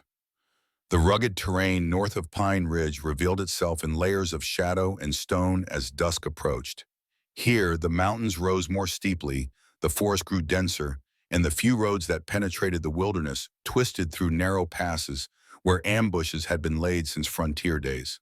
Sheriff Johnson's truck, a battered Ford F-250 with mud-caked wheel wells and a gun rack in the rear window, navigated these roads with the confidence of long familiarity. He drove with practiced precision, headlights off despite the fading light relying on memory and the last glow of sunset to find his way. Beside him, Kate Sullivan, the woman Pine Ridge had known as Samantha Reynolds, sat in alert silence, her eyes constantly scanning the road ahead and the densely wooded slopes that flanked it. The Sig Sauer rested in her lap, now no longer concealed. The pretense of being a delivery woman had been abandoned, along with her bike at the mill complex. 2 miles to the turnoff, Johnson said, breaking the silence that had settled between them during the drive. From there, it's another 3 to Whitaker Lodge. Last half mile is a private access road, likely to be watched if Tanners set up shop there. Kate nodded. We'll need to approach on foot from that point. Get eyes on the situation before committing. The sheriff glanced at her with grudging approval. In the past hour, he'd witnessed her transformation from Samantha the delivery girl to Kate the operative. The change wasn't just in her manner of speaking or her tactical assessments, it was in her entire bearing, as if she'd shed a skin that no longer served its purpose. There's an old Forestry Service trail that runs parallel to the access road, Johnson offered. Overgrown now, but it'll provide cover almost to the edge of the lodge grounds. Used it for bow hunting back when the property was abandoned. Good. How's the sight line to the main building? Limited until you're within about 200 yards. Lodge sits in a natural depression, gave guests a windbreak and a view of the valley. Makes for poor surveillance positions, though. Kate processed this information, mentally adjusting their approach. We'll need to get closer than ideal. Any outbuildings we can use for cover. Boathouse by the lake, maintenance shed to the east of the main building. Former stable about 300 yards from the lodge itself. Johnson's detailed knowledge of the terrain reflected his decades in the region, first as a young deputy, then as sheriff. Stable's your best bet offers clear sight lines to the main entrance and the access road. He slowed the truck as they approached a nearly invisible turn in the road that unmarked its entrance, partially obscured by overhanging branches. Without headlights, most drivers would have missed it entirely. One thing you should know, Johnson said as he carefully maneuvered onto the narrow track. This isn't just about stopping a weapons shipment for me. 6 months ago, I buried Kevin Harrison, 18-year-old kid who overdosed on fentanyl, supplied by Iron Wolves MC. His mother taught me in high school, watched her put her only son in the ground. The personal detail revealed the deeper motivation behind Johnson's determination. This wasn't just professional duty, It was the accumulated weight of watching his community suffer. When I heard Tanner was moving into Pine Ridge, I knew exactly what would follow. Drugs, protection rackets, violence, and now weapons that make it all infinitely worse. Johnson's knuckles whitened on the steering wheel. So whatever happens up at that lodge, I need you to understand I'm all in. No half measures. Kate met his gaze directly. I've buried colleagues too, Sheriff. I know what it means to be all in. Johnson nodded once, a silent understanding passing between them. The truck continued along the rough track for another mile before Johnson pulled into a small clearing and cut the engine. The silence of the forest enveloped them immediately. No traffic noise, no human sounds, just the whisper of wind through pine branches and the occasional call of a bird settling in for the night. We go on foot from here, Johnson said, reaching behind his seat to retrieve a canvas duffel bag. My contingency equipment. He unzipped the bag, revealing its contents with practiced efficiency. 2 sets of night vision goggles, military-grade, not civilian models. A pair of encrypted short-range radios. Tactical vest with ceramic inserts. A Remington 700 sniper rifle with scope. Extra ammunition for both the rifle and Kate's Sig Sauer. A first aid kit that contained battlefield trauma supplies rather than standard first aid materials. Quite the sheriff's department you're running, Kate observed dryly, examining one of the night vision goggles. Let's just say some equipment from my contractor days never made it back to the company inventory, Johnson replied without apology. Pine Ridge's budget doesn't stretch to proper tactical gear. They equip themselves quickly with the practiced movements of people accustomed to preparing for high-risk operations. Neither spoke as they checked weapons, secured gear, and established silent communication signals. Within 10 minutes, they were moving through the forest, Johnson leading, Kate following 3 paces behind and slightly offset. Both stepped with the careful precision of predators, avoiding fallen branches and loose stones that might betray their presence. The light faded completely as they progressed, but the night vision goggles transformed the darkness into shades of green and black, revealing the path ahead with startling clarity. The temperature dropped sharply with the sunset, their breath now visible in small clouds that dissipated quickly in the cold mountain air.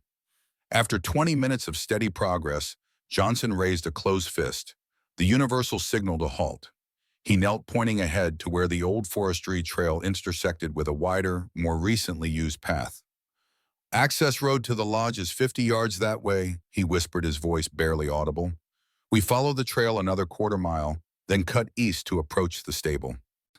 Kate nodded, then froze as a new sound reached her ears, the distant rumble of engines. Multiple vehicles moving slowly, their headlights cutting through the trees ahead. Johnson heard it too. Someone's arriving at the lodge. Let's move. We need those sightline. They increased their pace, still moving with stealth, but with greater urgency now. The rumble of engines grew louder, then abruptly ceased. The vehicles had reached their destination.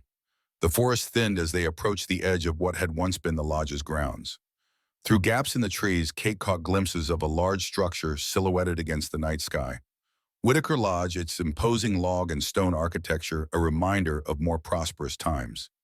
Johnson led them on a circuitous route, using the natural contours of the land for concealment until they reached the stable he'd described. The structure was larger than Kate had anticipated, built to house a dozen horses in its heyday, its weathered timber frame still solid despite years of neglect.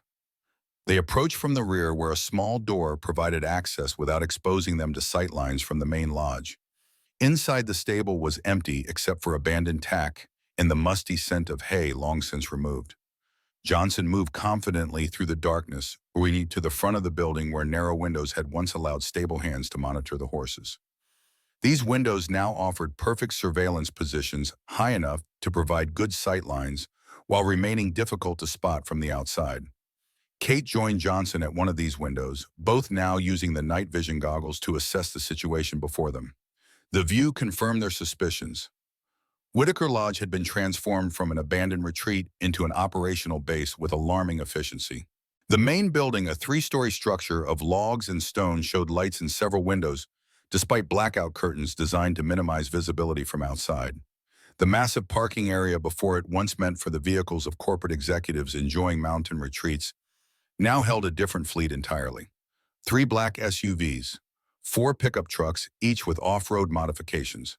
two larger box trucks that could easily transport significant cargo, and most tellingly, a fuel truck, the kind used for aviation purposes rather than standard vehicles. "They're expecting aircraft," Kate murmured, noting the fuel truck's significance. Johnson nodded grimly. "There's an old logging road about a mile east that was widened for fire suppression operations a few years back, long enough for a small cargo plane to land and take off if the pilot's skilled." Beyond the vehicles, at least 8 men patrolled the grounds in patterns that suggested military or paramilitary training. They moved with purpose, maintained regular radio contact, and carried themselves with the alertness of seasoned professionals. All were visibly armed, not with handguns, but with what appeared to be modified assault rifles. "That's not typical Iron Wolves MC security," Johnson observed. "Those are mercenaries, former military or special forces, judging by their movement patterns." "Tanner's operation is better resourced than it first appeared," Kate agreed. "The weapons shipment must be significant to warrant this level of security." They continued their observation in silence, documenting security positions, patrol patterns, and potential vulnerabilities. Johnson used a small notebook to sketch the layout, while Kate memorized key details with the trained precision of an intelligence operative. After 20 minutes of observation, the front doors of the lodge opened. Marcus Tanner emerged, accompanied by 2 men Kate hadn't seen before. Both wore expensive coats, inappropriate for the rustic setting, and both carried themselves with the entitled confidence of wealth and influence. "The buyers," Kate whispered. Johnson raised his night vision goggles for a better look.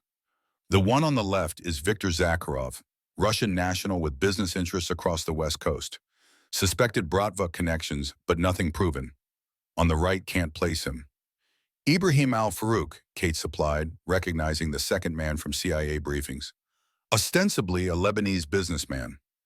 Actually a known arms dealer with connections to multiple terrorist organizations. If he's involved, these weapons aren't just being sold to domestic criminals." The implications were chilling. Military-grade weapons in the hands of someone like al-Farouk meant potential terrorist attacks both domestically and abroad. The stakes had risen dramatically. As they watched, Tanner led his guests toward one of the box trucks. A guard unlocked the rear doors, revealing stacked crates inside. Tanner gestured for his guests to inspect the contents. "We need to see what's in those crates," Kate said. Johnson handed her the Remington sniper rifle with its high-powered scope. Better optics than the goggles for this distance.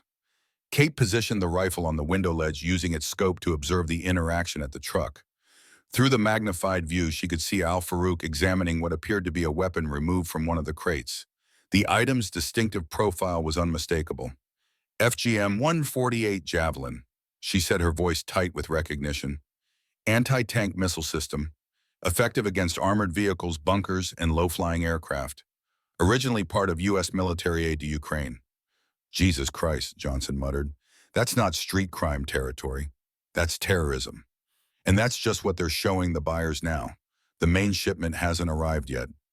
Kate continued her observation through the scope. "Tanner's using the lodge as the exchange point. Buyers are here, probably with payment already arranged. All they're waiting for is the full shipment."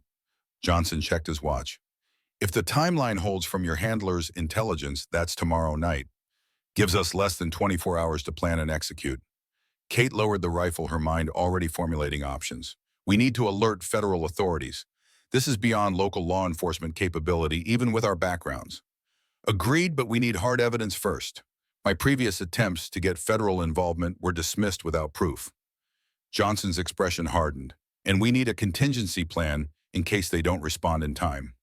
"I can try to get visual confirmation of more weapons," Kate suggested. "If I can access the main building document, what they already have on site." She was interrupted by the sound of approaching vehicles, multiple engines growing louder by the second. Both turned their attention back to the lodge grounds. Headlights appeared on the access road, illuminating the trees before sweeping across the parking area. 3 more vehicles approached, 2 SUVs and a large cargo van. The new arrivals parked and men emerged quickly, at least 8 more armed individuals taking up defensive positions around the vehicles. The cargo van's rear doors opened, and 2 figures dragged a third from inside. Even from this distance, the situation was clear. The third person was a prisoner, hands bound, struggling against his captors. "They've got a hostage," Johnson said, raising his own binoculars. "Can you make out who?" He stopped abruptly, his body tensing. Son of a bitch. That's Wilson, my deputy. Kate focused the rifle scope on the prisoner. Johnson was right. Deputy Wilson was being roughly handled by Tanner's men forced to his knees before the lodge entrance. They must have grabbed him after he came looking for me at the mill, Kate reasoned. He's leverage against you. Johnson's expression transformed rage warring with professional control. This changes things. We can't wait for federal response now. Agreed, but we need to be strategic. 2 of us against at least 20 armed hostiles with a hostage in play. Those odds require careful planning. They watched as Deputy Wilson was taken inside the lodge. Tanner remained outside, engaged in what appeared to be a heated discussion with the leader of the newly arrived group. I count 23 hostiles total, Kate assessed. 12 around the perimeter, 11 likely inside the lodge, including Tanner and the buyers. Multiple assault rifles, probably handguns as well. Unknown additional weapons in the crates we've seen. Johnson processed this information with military precision. Direct assault is suicide. We need to divide their forces, create confusion, and secure Wilson before they can use him as a shield or execute him, Kate added. That means we need to get inside the lodge. Johnson considered their options. There's a maintenance access to the lodge's cellar delivery entrance for supplies when the place was operational. Security might be lighter there than at the main entrances. Good. We also need a diversion, something to draw attention and forces away from the lodge itself. Their vehicles, Johnson suggested, isolated, highly flammable, and critical to their operation. A well-placed incendiary would create significant distraction. Kate nodded in agreement. We time it right, use the chaos to access the cellar, locate Wilson, and extract him. Then reassess based on conditions. What about Tanner and the buyers? Not to mention the weapons already on site. One problem at a time, Sheriff. Wilson is the immediate priority. After he's secure, we evaluate options for the weapons and key personnel. Johnson didn't look satisfied with this approach, but he recognized its tactical necessity. All right, I know the lodge layout better than you do. I'll take point on the infiltration. You're better suited to handle the diversion and provide covering fire if needed. The simple logic of experience allocation made sense. Johnson knew the building. Kate had more training in creating precise diversionary tactics. We move in 30 minutes, Johnson decided. I need to check something first. He reached into his pack and removed what looked like a satellite phone more advanced than standard civilian models. Direct line to an old contact at FBI, he explained, seeing Kate's questioning look. Part of my contingency resources. Worth a try even if my previous attempts failed. As Johnson moved to a corner of the stable to make his call, Kate continued monitoring the lodge. The activity had settled somewhat, with the security personnel resuming their patrol patterns. Tanner and the buyers had returned inside. The immediate threat to Deputy Wilson appeared to have passed, but the longer he remained in enemy hands, the greater the danger. Johnson returned 5 minutes later, his expression grim.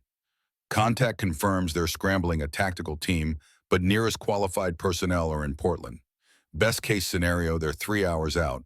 More likely 4 to 5 given mountain roads and weather conditions. We'll be on our own for the initial operation then, Kate concluded. Did you share our assessment of the weapons? Yes, that's what finally got their attention. FGM 148 javelins in the hands of known arms dealers triggered all the right alarms. They're coordinating with ATF and Homeland Security now. Kate nodded. Good. Good, that gives us a fallback if things go wrong, but we proceed as planned with Wilson's extraction. They spent the next 20 minutes finalizing their plan, synchronizing watches, and checking equipment. Kate prepared an improvised incendiary device using components from Johnson's tactical kit, is simple but effective for creating the diversion they needed. Once the diversion starts, I'll give you 3 minutes to reach the cellar entrance, Kate explained. I'll provide covering fire if needed, then join you for the extraction. If we get separated, we rendezvous at the truck. If one of us doesn't make the rendezvous in 30 minutes, the other continues alone. Johnson checked his sidearm one final time. Just like Kandahar, he muttered more to himself than to Kate. One more thing, Kate said, her tone shifting slightly. If this goes wrong, if I don't make it out, there's something you should know about Tehran. Johnson looked at her, recognizing the weight behind her words. This was a soldier's confession, the kind made before high-risk operations, when the need for unburdening outweighed protocol. The operation that went wrong, It wasn't just bad intelligence or bad luck, Kate continued. There was a mole, someone high up in the agency who betrayed my team. 6 agents died. I survived only because I was separated from the main group when the attack came. You were burned, Johnson said, understanding immediately. Yes, the official investigation was inconclusive. They placed me in unofficial protection while they continued looking for the leak. But I've always suspected the investigation was compromised as well. Why tell me this now? Because if I don't make it back, someone needs to know. Someone outside the system. Someone who might eventually be able to do something with the information. She met his gaze directly. The name you should remember is Charles Drummond, Deputy Director of Operations. He was the common link in all the compromised missions. Johnson absorbed this, nodding once. Charles Drummond, got it. The moment passed and they returned to final preparations. At precisely 9:17 p.m., they exited the stable from the rear door and separated, Johnson moving toward the cellar entrance on the east side of the lodge, Kate circling toward the vehicles parked in front. The night had grown colder, the sky clear and star-filled above the mountains. Kate moved through the darkness with practiced stealth, using trees and terrain features for cover as she approached her target. Through her night vision goggles, the heat signatures of patrolling guards stood out clearly against the cooler background. She timed her movements to coincide with gaps in the patrol patterns freezing in place, when guards passed nearby, advancing when their attention was directed elsewhere. It was a deadly game of patience and precision, one she'd played many times before in countries whose names rarely appeared in public briefings. The vehicles were her destination, specifically the fuel truck that would create the most dramatic diversion when ignited. As she closed the distance, she noted 2 guards specifically assigned to watch the vehicles, a standard security precaution, but one that would complicate her approach. Kate circled to the far side of the parking area, identifying a drainage culvert that ran beneath the gravel surface. It was narrow, barely 18 inches in diameter, but it offered a path beneath the open ground that would otherwise leave her exposed. She removed her tactical vest and weapons, secured them in a waterproof bag, and lowered herself into the culvert. The confined space would have triggered claustrophobia in many, but Kate had endured far worse conditions during extraction training. She pulled herself forward on elbows and knees, moving through stagnant water and debris, focused entirely on the task ahead. 50 feet of crawling brought her to the outlet directly beneath the parked vehicles. She paused, listening for the footsteps of the patrolling guards, timing their movements. When the pattern indicated maximum distance between herself and both guards, she emerged from the culvert, retrieved her equipment, and slipped beneath the fuel truck itself. From this position, she attached the improvised incendiary device to the truck's fuel tank, setting its timer for 7 minutes, enough time for her to clear the area and for Johnson to reach his position at the cellar entrance. Task completed, Kate began her withdrawal, reversing her path through the culvert. As she reached the halfway point, she heard a change above, voices, footsteps approaching the culvert entrance. Someone had noticed something amiss. She froze, controlling her breathing despite the cold water soaking through her clothing. A flashlight beam swept the culvert entrance, probing the darkness. Kate remained absolutely still, knowing that movement would betray her position more surely than her silhouette. The light lingered for several agonizing seconds, then withdrew. The voices continued briefly before fading as the guards moved on, apparently satisfied that nothing was amiss. Kate resumed her careful withdrawal, emerging from the culvert and quickly moving to a position in the tree line that offered both cover and a clear view of the vehicles. She checked her watch, 3 minutes until detonation. Johnson should be in position at the cellar entrance by now. The final minutes ticked by with excruciating slowness. Kate used the time to dry her weapon as best she could, ensuring it would function when needed. At precisely 7 minutes from her setting of the timer, she turned her attention to the fuel truck. For a moment, nothing happened. Then a sharp crack split the night as the incendiary device ignited the fuel. The initial explosion was modest, designed to rupture the tank rather than detonate it entirely. But the result was spectacular, as hundreds of gallons of aviation fuel ignited, sending a fireball into the night sky. The effect was immediate and exactly as intended. Guards shouted in alarm, rushing toward the burning vehicles. More men emerged from the lodge, attention focused entirely on the growing inferno that now threatened to spread to adjacent vehicles. In the chaos, Kate circled toward the east side of the lodge, where Johnson would be attempting entry through the cellar. Her path took her past the edge of the parking area where the heat of the burning fuel truck was now causing ammunition in one of the nearby vehicles to cook off, creating the impression of a firefight and adding to the confusion. She reached the east side of the lodge to find Johnson already at the cellar doors, heavy wooden panels set at an angle against the foundation, secured with a padlock. The lock had been shot off, the sound masked by the chaos at the front of the building. "Clear?" Johnson asked as she approached. "For now, most security personnel are dealing with the fire.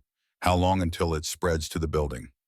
10 minutes, maybe 15, depends on wind direction. Johnson pulled one of the cellar doors open. "Let's move." They descended into darkness, closing the door behind them. The cellar was cool and damp, filled with the musty scent of a long-abandoned building. Their night vision goggles revealed a large open space with stone walls and a dirt floor scattered with broken furniture and debris from years of neglect. Johnson moved with confidence, having been in the building during its operational days. He led them toward a staircase at the far end of the cellar, wooden steps leading up to what would be the main floor of the lodge. "Kitchen should be at the top of these stairs," he whispered. "Service areas beyond that. If they're holding Wilson, it's likely in one of the back offices or storage rooms away from the main guest areas where Tanner would be meeting with his buyers." Kate nodded, taking position behind Johnson as they ascended the stairs. Each step was taken with careful precision to avoid creaking boards that might betray their presence.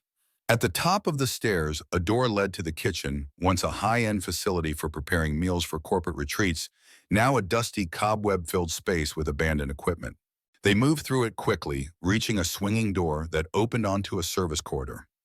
Here they encountered the first sign that the building was currently occupied: lights in the corridor, the sound of voices from somewhere ahead, the faint smell of cigarette smoke and coffee. Johnson held up a closed fist, signaling Kate to stop. He pointed to his ear, then down the corridor, indicating he heard something specific. Kate listened intently, filtering out the distant sounds of commotion from the front of the lodge. Two voices, male, speaking in low tones approximately 30 feet ahead. Guards most likely stationed to watch over the prisoner. Johnson signaled his intent he would take the lead, approaching the guard directly. Kate would provide backup, covering the opposite end of the corridor in case additional security responded to the confrontation. They moved forward silently, Johnson drawing his sidearm, Kate covering their rear. As they approached a junction in the corridor, the voices became clearer. Two men discussing whether they should investigate the commotion outside or maintain their position. Johnson paused at the corner, then looked back at Kate with three raised fingers. A countdown. 3, 2, 1. He moved with the explosive speed of a much younger man, rounding the corner and confronting the guards before they could fully register his presence. "Police, hands up." The guards reacted with professional quickness. Despite their surprise, one reaching for his weapon, the other lunging toward what appeared to be an alarm button on the wall. Johnson fired twice in rapid succession, controlled precise shots that dropped the first guard before he could clear his holster. Kate was already moving, having anticipated the second guard's reaction. She launched herself forward, closing the distance in 3 long strides, her right hand striking with surgical precision at the base of the man's skull. He collapsed without a sound, unconscious before he hit the floor. The entire encounter had lasted less than 4 seconds. "Check him," Johnson ordered, keeping his weapon trained on the downed guards, while scanning the corridor for additional threats. Kate quickly confirmed that both men were neutralized, one dead from Johnson's shots, the other unconscious from her strike. She retrieved their weapons and radio, then checked the door they had been guarding. "Locked," she reported. "Key." Johnson searched the dead guard, finding a ring of keys in his pocket. The third key opened the door, revealing a small office converted to a makeshift holding cell. Deputy Wilson sat on a folding chair, hands zip-tied behind him, a gag in his mouth, his uniform stained with blood from what appeared to be a beating. "Wilson," Johnson said, moving quickly to his deputy. "You all right, son?" Kate kept watch at the door as Johnson removed the gag and cut the zip ties. Wilson coughed, then nodded weakly. "Sheriff, they were waiting for me at the mill. Knew I was coming." His voice was raspy, his split lip making speech difficult. "Tanner, he's expecting you. Said you'd come for me." "It's a trap," Kate said, the realization hitting her just as a new sound reached them, boots on hardwood, multiple sets approaching rapidly from both directions in the corridor outside. "We've been played," Johnson muttered. "They let us get this far." Kate assessed their options with cold efficiency. Barricade the door. There's a window small but might be an exit route. Johnson helped Wilson to his feet while Kate dragged a heavy desk against the door. Outside voices called orders, Tanner's men coordinating their approach. Window's too small, Johnson reported after a quick assessment, and it's a 15-foot drop to rocky ground below. Then we stand and fight, Kate decided, checking her weapon. How mobile are you, deputy? Wilson straightened with visible effort. I can move. Can't run, but I can move. There's another way, Johnson said suddenly. Service elevator. Old dumbwaiter system for sending food and supplies between floors. Access panel should be... He moved to the far wall, running his hands along the wooden paneling until he found what he was seeking. Right here. He pulled aside what appeared to be decorative molding, revealing a small door set into the wall, the access point for a dumbwaiter shaft that ran through the building. It's not designed for people, Johnson admitted, but it might be our only option. Wilson's the smallest, he goes first. The sound of something heavy impacting the door interrupted them, Tanner's men attempting to force entry. The desk shuddered but held. They're through that door in under a minute, Kate assessed. Make the call, Sheriff. Johnson didn't hesitate. Wilson through the shaft. Head down to the cellar, then out the way we came in. Circle around to the truck. Wait 30 minutes, then leave with or without us.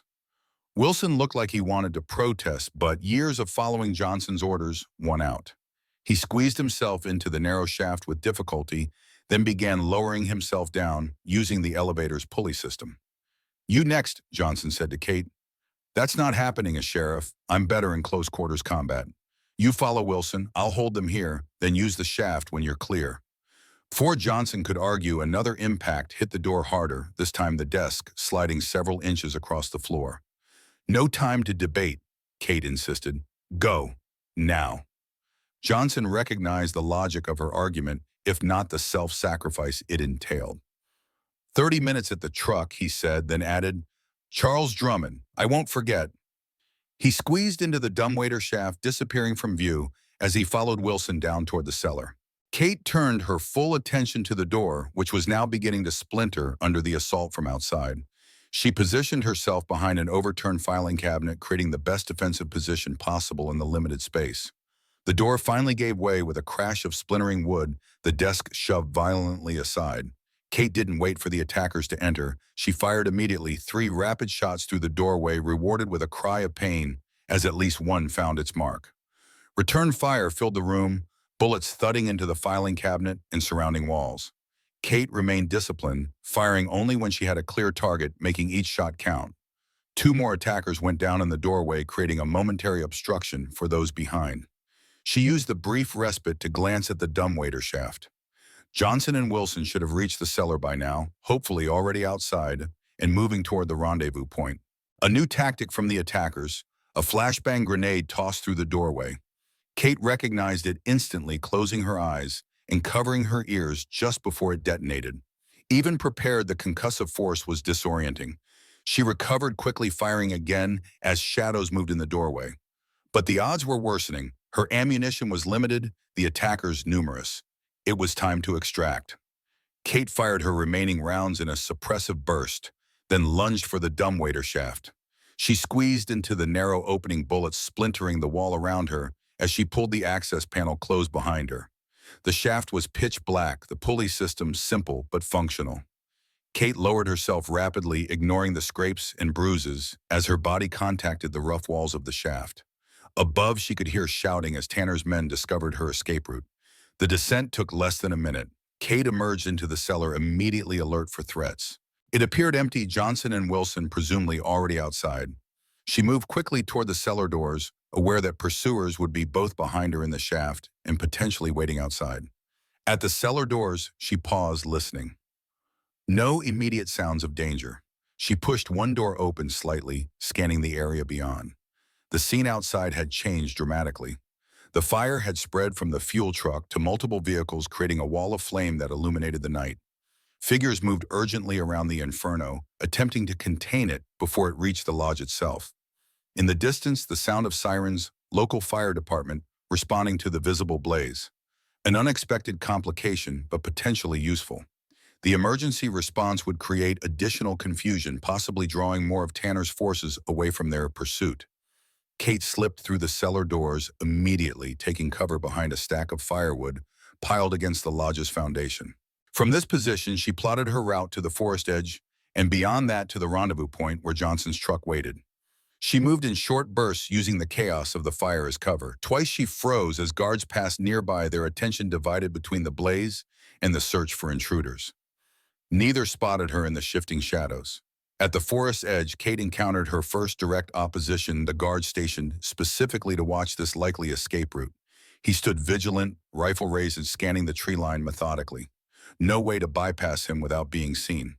Direct confrontation was the only option. Kate circled to approach from his blind side, drawing her combat knife as she closed the distance. The guard sensed movement, too late, turning just as she struck a single thrust to the throat executed with the mechanical precision of her CIA training. He dropped without a sound, dead before he hit the ground. She continued into the forest, moving more quickly now that she had cleared the immediate perimeter. The rendezvous point was approximately half a mile ahead, a straight line by compass bearing, though the terrain required a more circuitous route. As she navigated through the dense forest, a sound from behind caught her attention. Someone following, moving with the deliberate stealth of a trained tracker. Kate changed direction using a fallen log as cover while she assessed this new threat. Through her night vision goggles, she caught a glimpse of movement, a solitary figure moving with purpose through the trees, following her trail with expertise that matched her own. Something about the figure's movement pattern was familiar, almost predatory in its confidence. Tanner. The recognition came with absolute certainty. Marcus Tanner had separated from his security team to personally hunt down the intruders who had disrupted his operation. It was a decision that spoke to both arrogance and competence, qualities Kate had sensed in him from their first encounter. She had two options: continue to the rendezvous point, potentially leading Tanner directly to Johnson and Wilson, or confront him here away from reinforcements on either side. The decision made itself. She could not risk compromising her allies' escape. Kate circled silently, using her superior knowledge of Tanner's position to gain tactical advantage. She moved uphill using elevation in the natural contours of the forest floor to mask her approach. Tanner was good former military or special operations, judging by his movement patterns, but she was better with training few civilians ever encountered. She positioned herself on a small rise above Tanner's path, watching as he paused to examine marks on the ground where she had deliberately scuffed leaves to create a false trail. The moment he knelt to inspect the sign more closely, Kate moved. The sound of a twig snapping, deliberate on her part, caused Tanner to whirl. Boom. Weapon raised. Too late. Kate was already inside his defensive perimeter, her momentum carrying her forward as her right hand struck upward, knocking his rifle barrel skyward, while her left delivered a precisely targeted blow to his solar plexus. Tanner grunted, but didn't fold as most would have. Instead, he pivoted with surprising agility, using the rifle as a barrier between them, before discarding it in favor of a combat knife that appeared in his hand with practiced speed. "I knew there was something off about you from the start," he said, his voice a low growl as they circled each other in the moonlit clearing. "No delivery girl moves like you do. CIA, FBI. Kate didn't respond, keeping her focus on his knife hand, watching for the telltale tension that would precede an attack. "Doesn't matter," Tanner continued, rolling his shoulders with the confidence of a man accustomed to physical confrontation. "You're a long way from backup, Agent, and I've killed better operatives than you in shitholes across 3 continents." The boast confirmed Kate's assessment. Tanner had military background, likely special operations, possibly with private military contractors afterward. It explained his tactical acumen and the precision of his operation in Pine Ridge. "Whatever agency sent you," Tanner said, "they should have sent more. A lot more." He lunged suddenly, knife slashing in a practiced pattern designed to force defensive reactions that would create openings for follow-up strikes. Kate recognized the technique, Russian systema, with modifications typical of certain private military training regimens. She evaded rather than blocked, using economy of movement to preserve energy while looking for weaknesses in his form. Tanner was good, very good, but there was a slight favoring of his right side, possibly from an old injury. "Who are you working with?" Tanner demanded as they continued their deadly dance. "Not just the sheriff, someone higher up, someone who knows what's coming tomorrow night." Kate remained silent, focusing on creating distance while maneuvering Tanner toward a fallen tree that would limit his footwork. When his heel touched the obstacle, she saw the momentary shift in his balance and attacked. Her sequence was textbook CIA close quarters combat, a feint to draw his knife hand forward, followed by a precision strike to the nerve cluster in his extended wrist. The knife tumbled from suddenly numb fingers, but Tanner adapted instantly, converting the failed knife defense into a grappling attack. They went down together, rolling across the forest floor in a brutal contest of leverage and technique. Tanner was heavier and stronger, but Kate had spent thousands of hours training specifically for situations where she would be physically outmatched. She allowed him to gain momentary advantage, letting him believe he was overcoming her defense, then used his commitment to the position to execute a devastating counter. Her elbow found the pressure point beneath his jaw, temporarily disrupting blood flow to his brain. His grip weakened just enough for her to slip free, regaining her feet as he staggered upright. "Who the hell are you?" Tanner gasped, genuine surprise in his voice now. "Just a delivery girl?" Kate replied the first words she'd spoken during the encounter. Tanner's eyes narrowed, rage replacing tactical calculation. He charged, abandoning technique for brute force. It was the opening Kate had been waiting for. She sidestepped it with precise timing, using his momentum against him, while simultaneously drawing her own knife. The blade entered just below his ribs, angled upward with surgical precision. Tanner's forward motion drove the knife deeper into his heart. He stiffened, a look of shocked recognition crossing his face, not just of his mortality, but of the caliber of opponent who had bested him. His lips moved, forming words too soft to hear. Kate leaned closer, professional instinct seeking any final intelligence he might offer. "The shipment," Tanner whispered, blood bubbling at the corner of his mouth. "Not just weapons. Something worse. Much worse." His body went slack, dead weight, pulling free of the knife as he collapsed to the forest floor. Kate quickly checked for a pulse. None. Marcus Tanner was dead, his final warning incomplete but disturbing. She searched his body efficiently, finding a satellite phone, a set of keys, and a small notebook containing what appeared to be coordinates and times. She pocketed these items, then used fallen leaves to cover the body. A temporary measure, but it would prevent immediate discovery. The confrontation had cost precious minutes. Kate resumed her journey to the rendezvous point with increased urgency, her mind processing both the tactical situation and Tanner's ominous final words. Not just weapons. Something worse. What could be worse than anti-tank missiles in the hands of terrorists? The possibilities were chilling. Chemical weapons, biological agents, even radioactive materials. Whatever it was scheduled to arrive tomorrow night, according to Tanner's timeline. Kate reached the clearing where Johnson's truck waited, approaching cautiously in case Tanner had sent men to establish an ambush. The area appeared secure, the truck untouched. Johnson and Wilson were already there, the deputy propped against a tree, while Johnson maintained watch from the tree line opposite her approach. "Clear," she called softly. "Clear," Johnson responded, emerging from his position, cutting it close on the 30 minutes. "Had company on the way." Kate holstered her weapon. "Tanner." Johnson's expression sharpened. "And so, he won't be a problem anymore." The sheriff nodded, accepting the implication without need for details. "Wilson needs medical attention. Ribs are worse than they looked, and he's showing signs of concussion." "We need to get him to safety," Kate agreed. "But there's a complication. Tanner said something before he died. Tomorrow's shipment, it's not just weapons. He said something worse, but died before elaborating." Johnson processed this with grim efficiency. "Let's get Wilson to Crestview. I know a doctor there who works off the books. Then we regroup, examine whatever you found on Tanner, and formulate a plan." They helped Wilson into the truck, the deputy barely conscious now from pain and exhaustion. As Johnson started the engine, Kate looked back toward Whitaker Lodge. The glow of the fire was still visible through the trees, but something had changed. The fire appeared to be spreading to the main building itself. "The lodge is burning," she observed.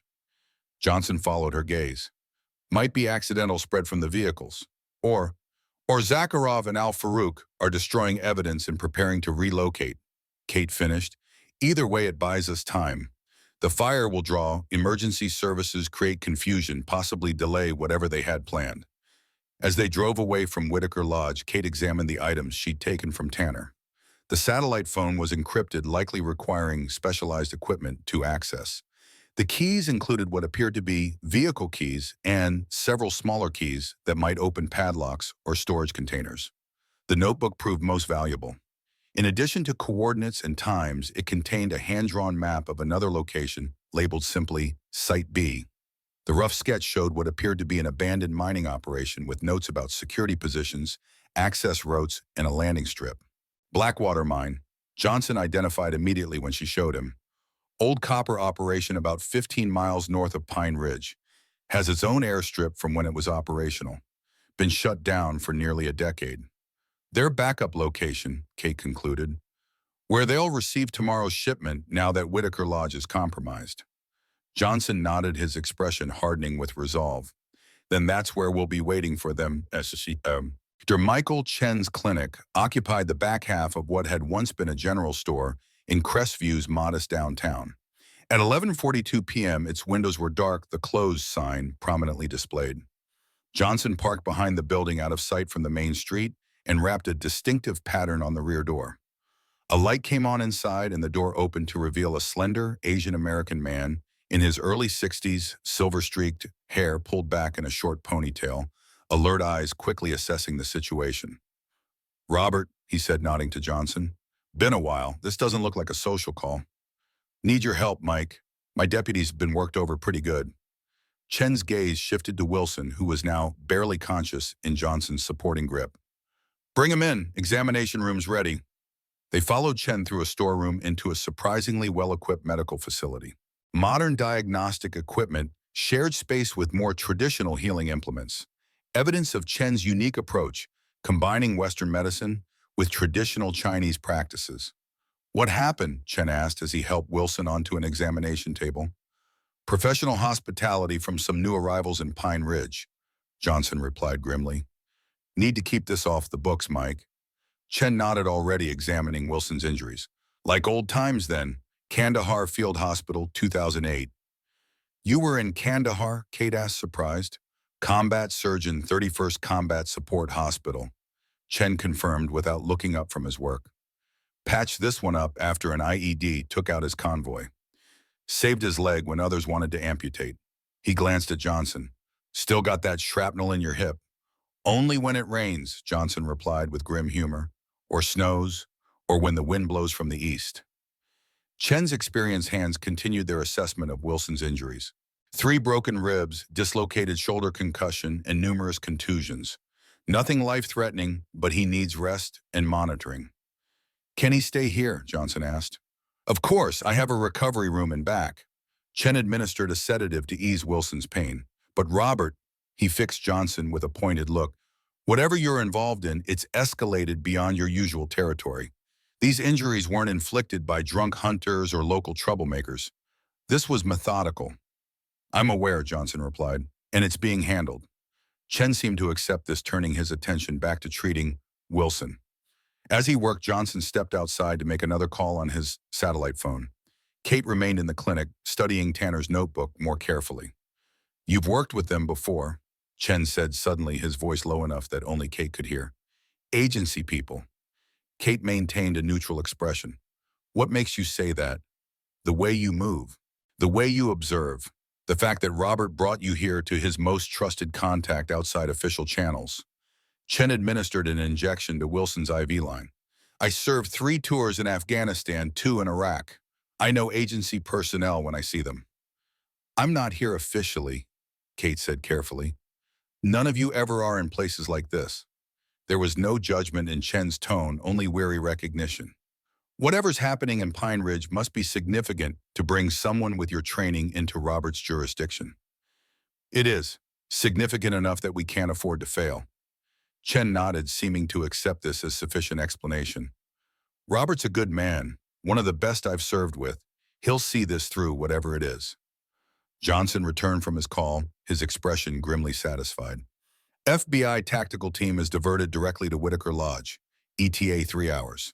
They're coordinating with state police for roadblocks on all access routes. ATF and Homeland Security have been briefed on the weapons we identified." "And the main shipment tomorrow?" Kate asked.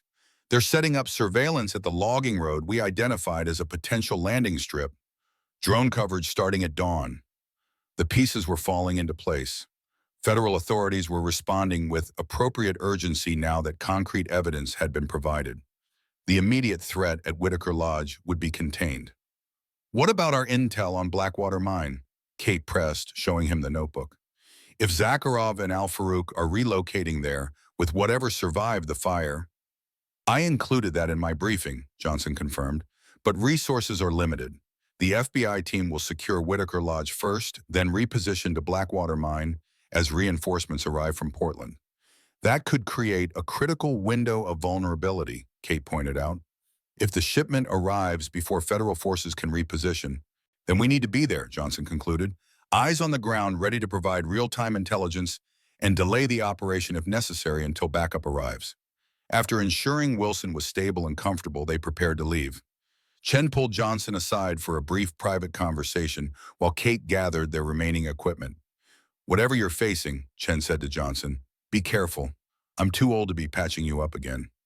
"No promises," Johnson replied with a grim smile, "but I'll do my best." They left the clinic as they had arrived through the rear entrance, keeping to shadows, avoiding potential observation. In the truck, Johnson handed Kate a fresh magazine for her Sig Sauer. "Last of my reserves," he explained.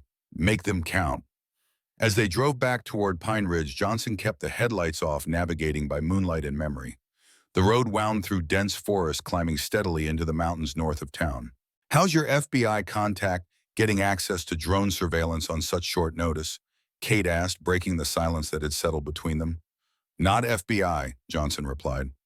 "DIA, Defense Intelligence Agency. Old connection from my contractor days. They've had concerns about weapons diversion from Ukraine for months. When I mentioned the Javelins and Al-Farouk's involvement, things escalated quickly." The road narrowed as they climbed higher into the mountains, the truck's powerful engine straining against the incline. Ahead, a sign marked a turnoff, Blackwater Mine, no trespassing. Johnson continued past this obvious entrance, following the main road for another mile before turning onto an unmarked logging track that wound through dense forest.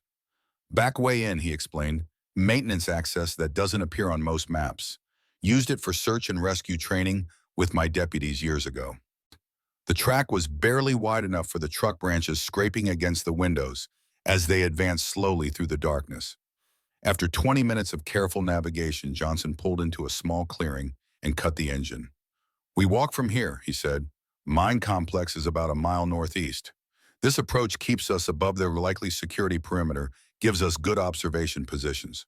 They equipped themselves with the remaining tactical gear, moving with the quiet efficiency of experienced operators. The night had grown colder at this elevation, their breath visible in the moonlight that filtered through the trees.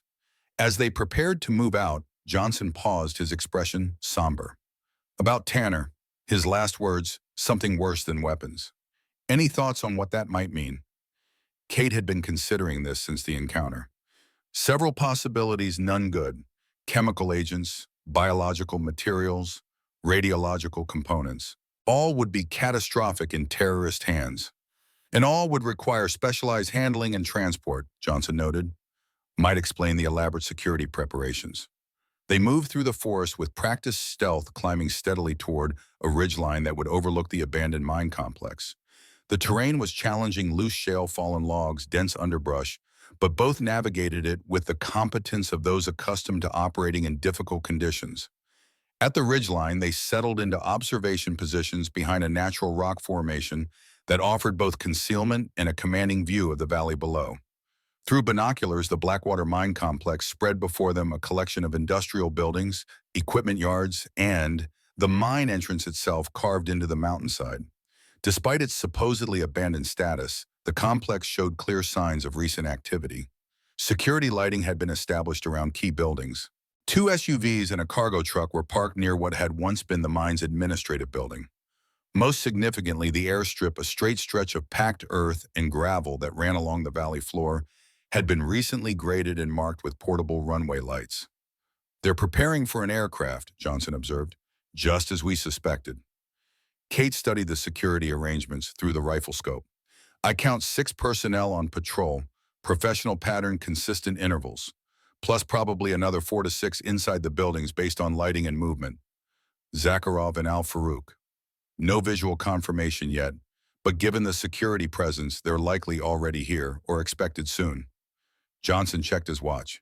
It's 2:17 a.m. now. According to your handler's intelligence, the shipment arrives tomorrow night. That gives us approximately 20 hours to confirm the threat, document the operation, and prepare for federal intervention. Or to take action ourselves if necessary. Kate added, her expression hardening. They established a surveillance rotation, one observing, while the other rested and settled in for the long watch. Hours passed in disciplined silence, broken only by occasional whispered updates as they noted personnel changes, vehicle movements, and other activities in the complex below. Dawn brought improved visibility, but increased risk of detection. They withdrew slightly from the ridgeline, maintaining observation, while reducing their profile against the skyline. At 7:23 a.m., activity in the complex increased significantly. A convoy of 3 vehicles arrived, 2 black SUVs, sandwiching a box truck of the type used for delicate cargo transport. From their observation point, Kate and Johnson watched as personnel unloaded equipment from the box truck, cases of various sizes, handled with noticeable care. That's not how you handle conventional weapons, Johnson noted. That's how you handle something fragile or hazardous. Or both, Kate agreed grimly. The most telling detail came when 2 men emerged from the lead SUV. Even from this distance, their identities were clear. Through the rifle scope, Zakharov and Al-Farouk had arrived at the backup location. They survived the lodge fire, Johnson observed, which means whatever was in those crates we saw probably survived too.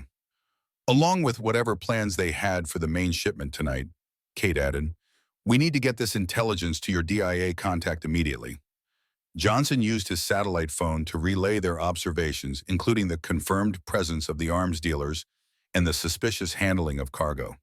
The response was immediate. Federal resources were being redirected to Blackwater Mine, with tactical teams now estimated to arrive by late afternoon. 6 hours minimum, Johnson reported after ending the call, possibly longer if weather conditions deteriorate. He nodded toward gathering clouds on the western horizon. Storm front moving in. Kate considered their options. We maintain surveillance, document everything, prepare to guide the tactical team when they arrive. Unless the shipment arrives before they do, Johnson finished. Then we make a judgment call based on circumstances. The morning progressed with methodical observation. Kate and Johnson documented personnel rotations, security patterns, and continued preparation of the airstrip. The activity suggested an operation accelerating toward its culmination, precisely what they had feared. At 11:47 a.m., a new development, a helicopter approached from the south, a civilian model without markings. It circled the complex, once then landed on a pad near the administrative building. 3 men disembarked carrying hardened cases that suggested electronic equipment. Communications and control systems, Kate assessed, likely for coordinating the incoming flight and monitoring potential interference. Johnson agreed. They're expecting the shipment sooner rather than later. The weather continued to deteriorate as the day progressed. Cloud cover thickened, the temperature dropped, and by mid-afternoon the first snowflakes began to fall, light at first, but gradually increasing in intensity. This is going to delay the federal response, Johnson said, brushing accumulating snow from his shoulders. Mountain passes will become treacherous quickly in these conditions. Kate's expression was grim. But it won't necessarily delay the shipment. Military cargo aircraft can operate in weather conditions that would ground civilian flights. The implication was clear. The window of vulnerability was expanding. The shipment might arrive before federal support could reach them. At 4:38 p.m., Johnson received an update from his DIA contact. The news confirmed their fears. Tactical teams were delayed by deteriorating road conditions. Helicopter insertion was impossible due to the weather. Estimated arrival now pushed to midnight at the earliest. They're still coming, Johnson assured Kate after relaying the information. But we're on our own until then. And the shipment. Satellite surveillance shows an aircraft that matches the profile of a C-130 cargo plane departed from an unmarked airstrip in Northern California approximately 1 hour ago. Flight path consistent with destination in this region. Estimated arrival at Blackwater Mine between 6:30 and 7:00 p.m. Less than 2 hours away, a critical decision point was approaching. What's the plan, Sheriff? Kate asked, though she already anticipated his answer. Johnson's expression was resolute. We can't allow that shipment to be delivered and distributed, not with what we know about the buyers and their intentions. 2 against at least 12, Kate noted, not counting additional personnel who might arrive with the shipment. Wouldn't be the first time we faced bad odds, Johnson replied. Kandahar taught me sometimes you have to act regardless of the math. Kate nodded in agreement. The risks were enormous, but the potential consequences of inaction were worse military-grade weapons, and whatever worse thing Tanner had alluded to in the hands of terrorists with global reach. We need a plan that maximizes our advantages, she said. Surprise, terrain knowledge, weather conditions, and creates maximum disruption with minimal direct engagement, Johnson added. We're not trying to apprehend anyone, just prevent the transfer and delay the operation until federal forces arrive. They spent the next hour developing their approach, identifying key vulnerabilities in the mine complex security, establishing primary and alternate routes of movement, and determining critical systems to target for maximum impact. The snow continued to fall now, a steady curtain of white that reduced visibility in muffled sound conditions that would hamper the security team's effectiveness while providing additional cover for their approach. At 5:45 p.m., as the early winter darkness settled over the mountains, Kate and Johnson prepared for their descent into the mine complex. They had stripped their equipment to essentials, only weapons, communications, and specific tools for their planned disruption. Remember, Johnson said as they prepared to move out, primary objective is to prevent the aircraft from landing. Secondary is to disrupt any transfer of materials already on site. Tertiary is to document what we can about the nature of the shipment for federal authorities. And survive to deliver that documentation, Kate added with grim humor. Johnson checked his watch one final time. Synchronized to 5:48. We move in 3 minutes.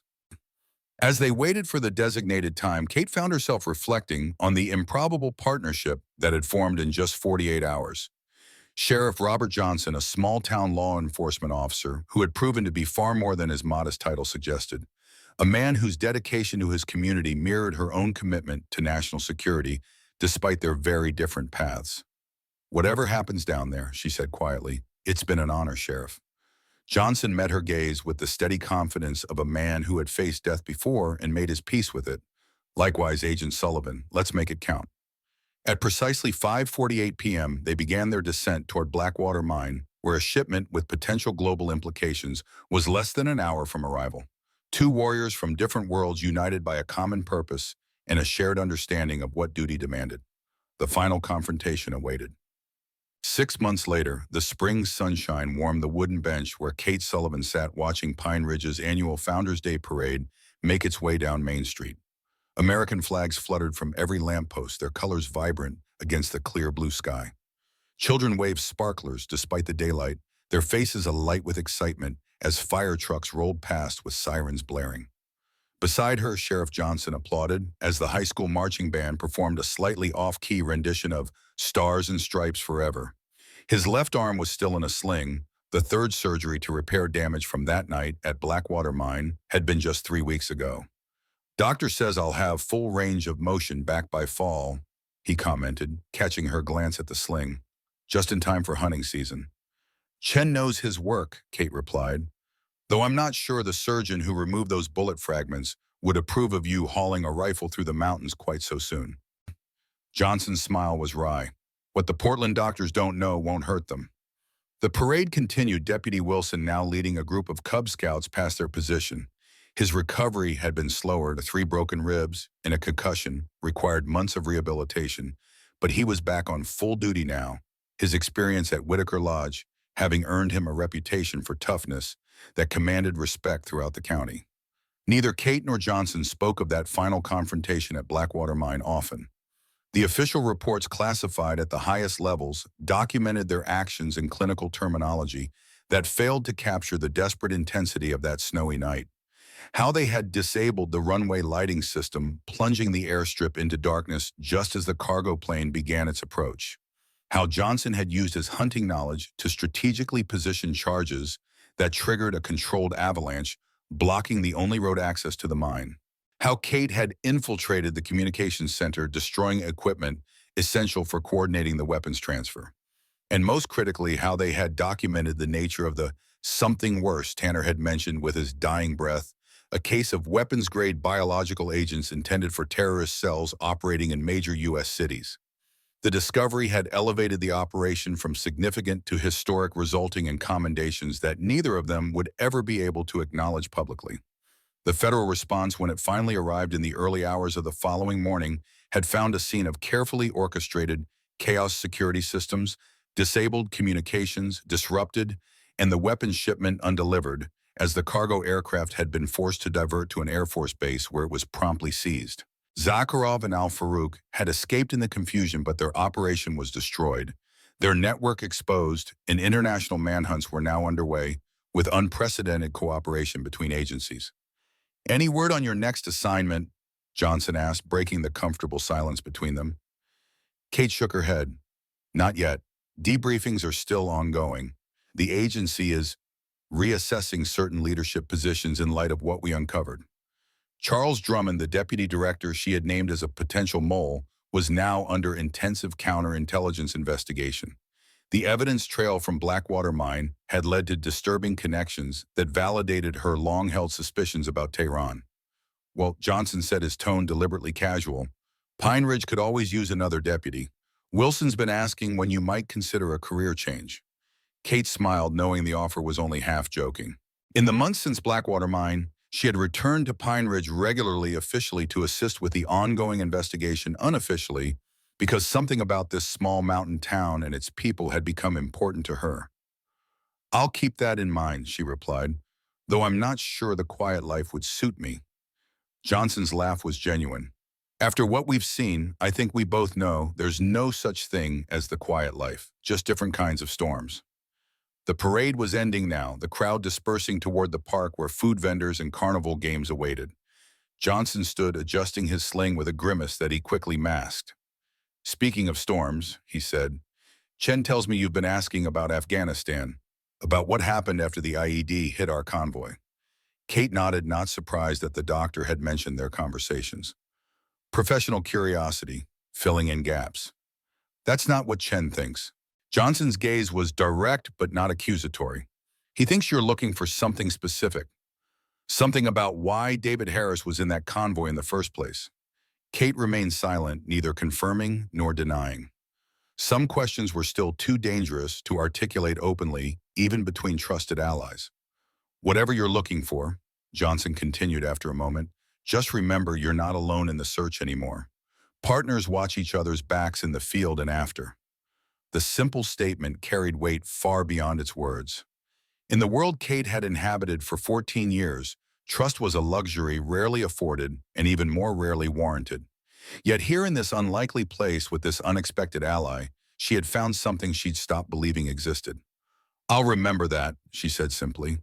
They walked together toward the park, two warriors who had faced death side by side and emerged changed by the experience.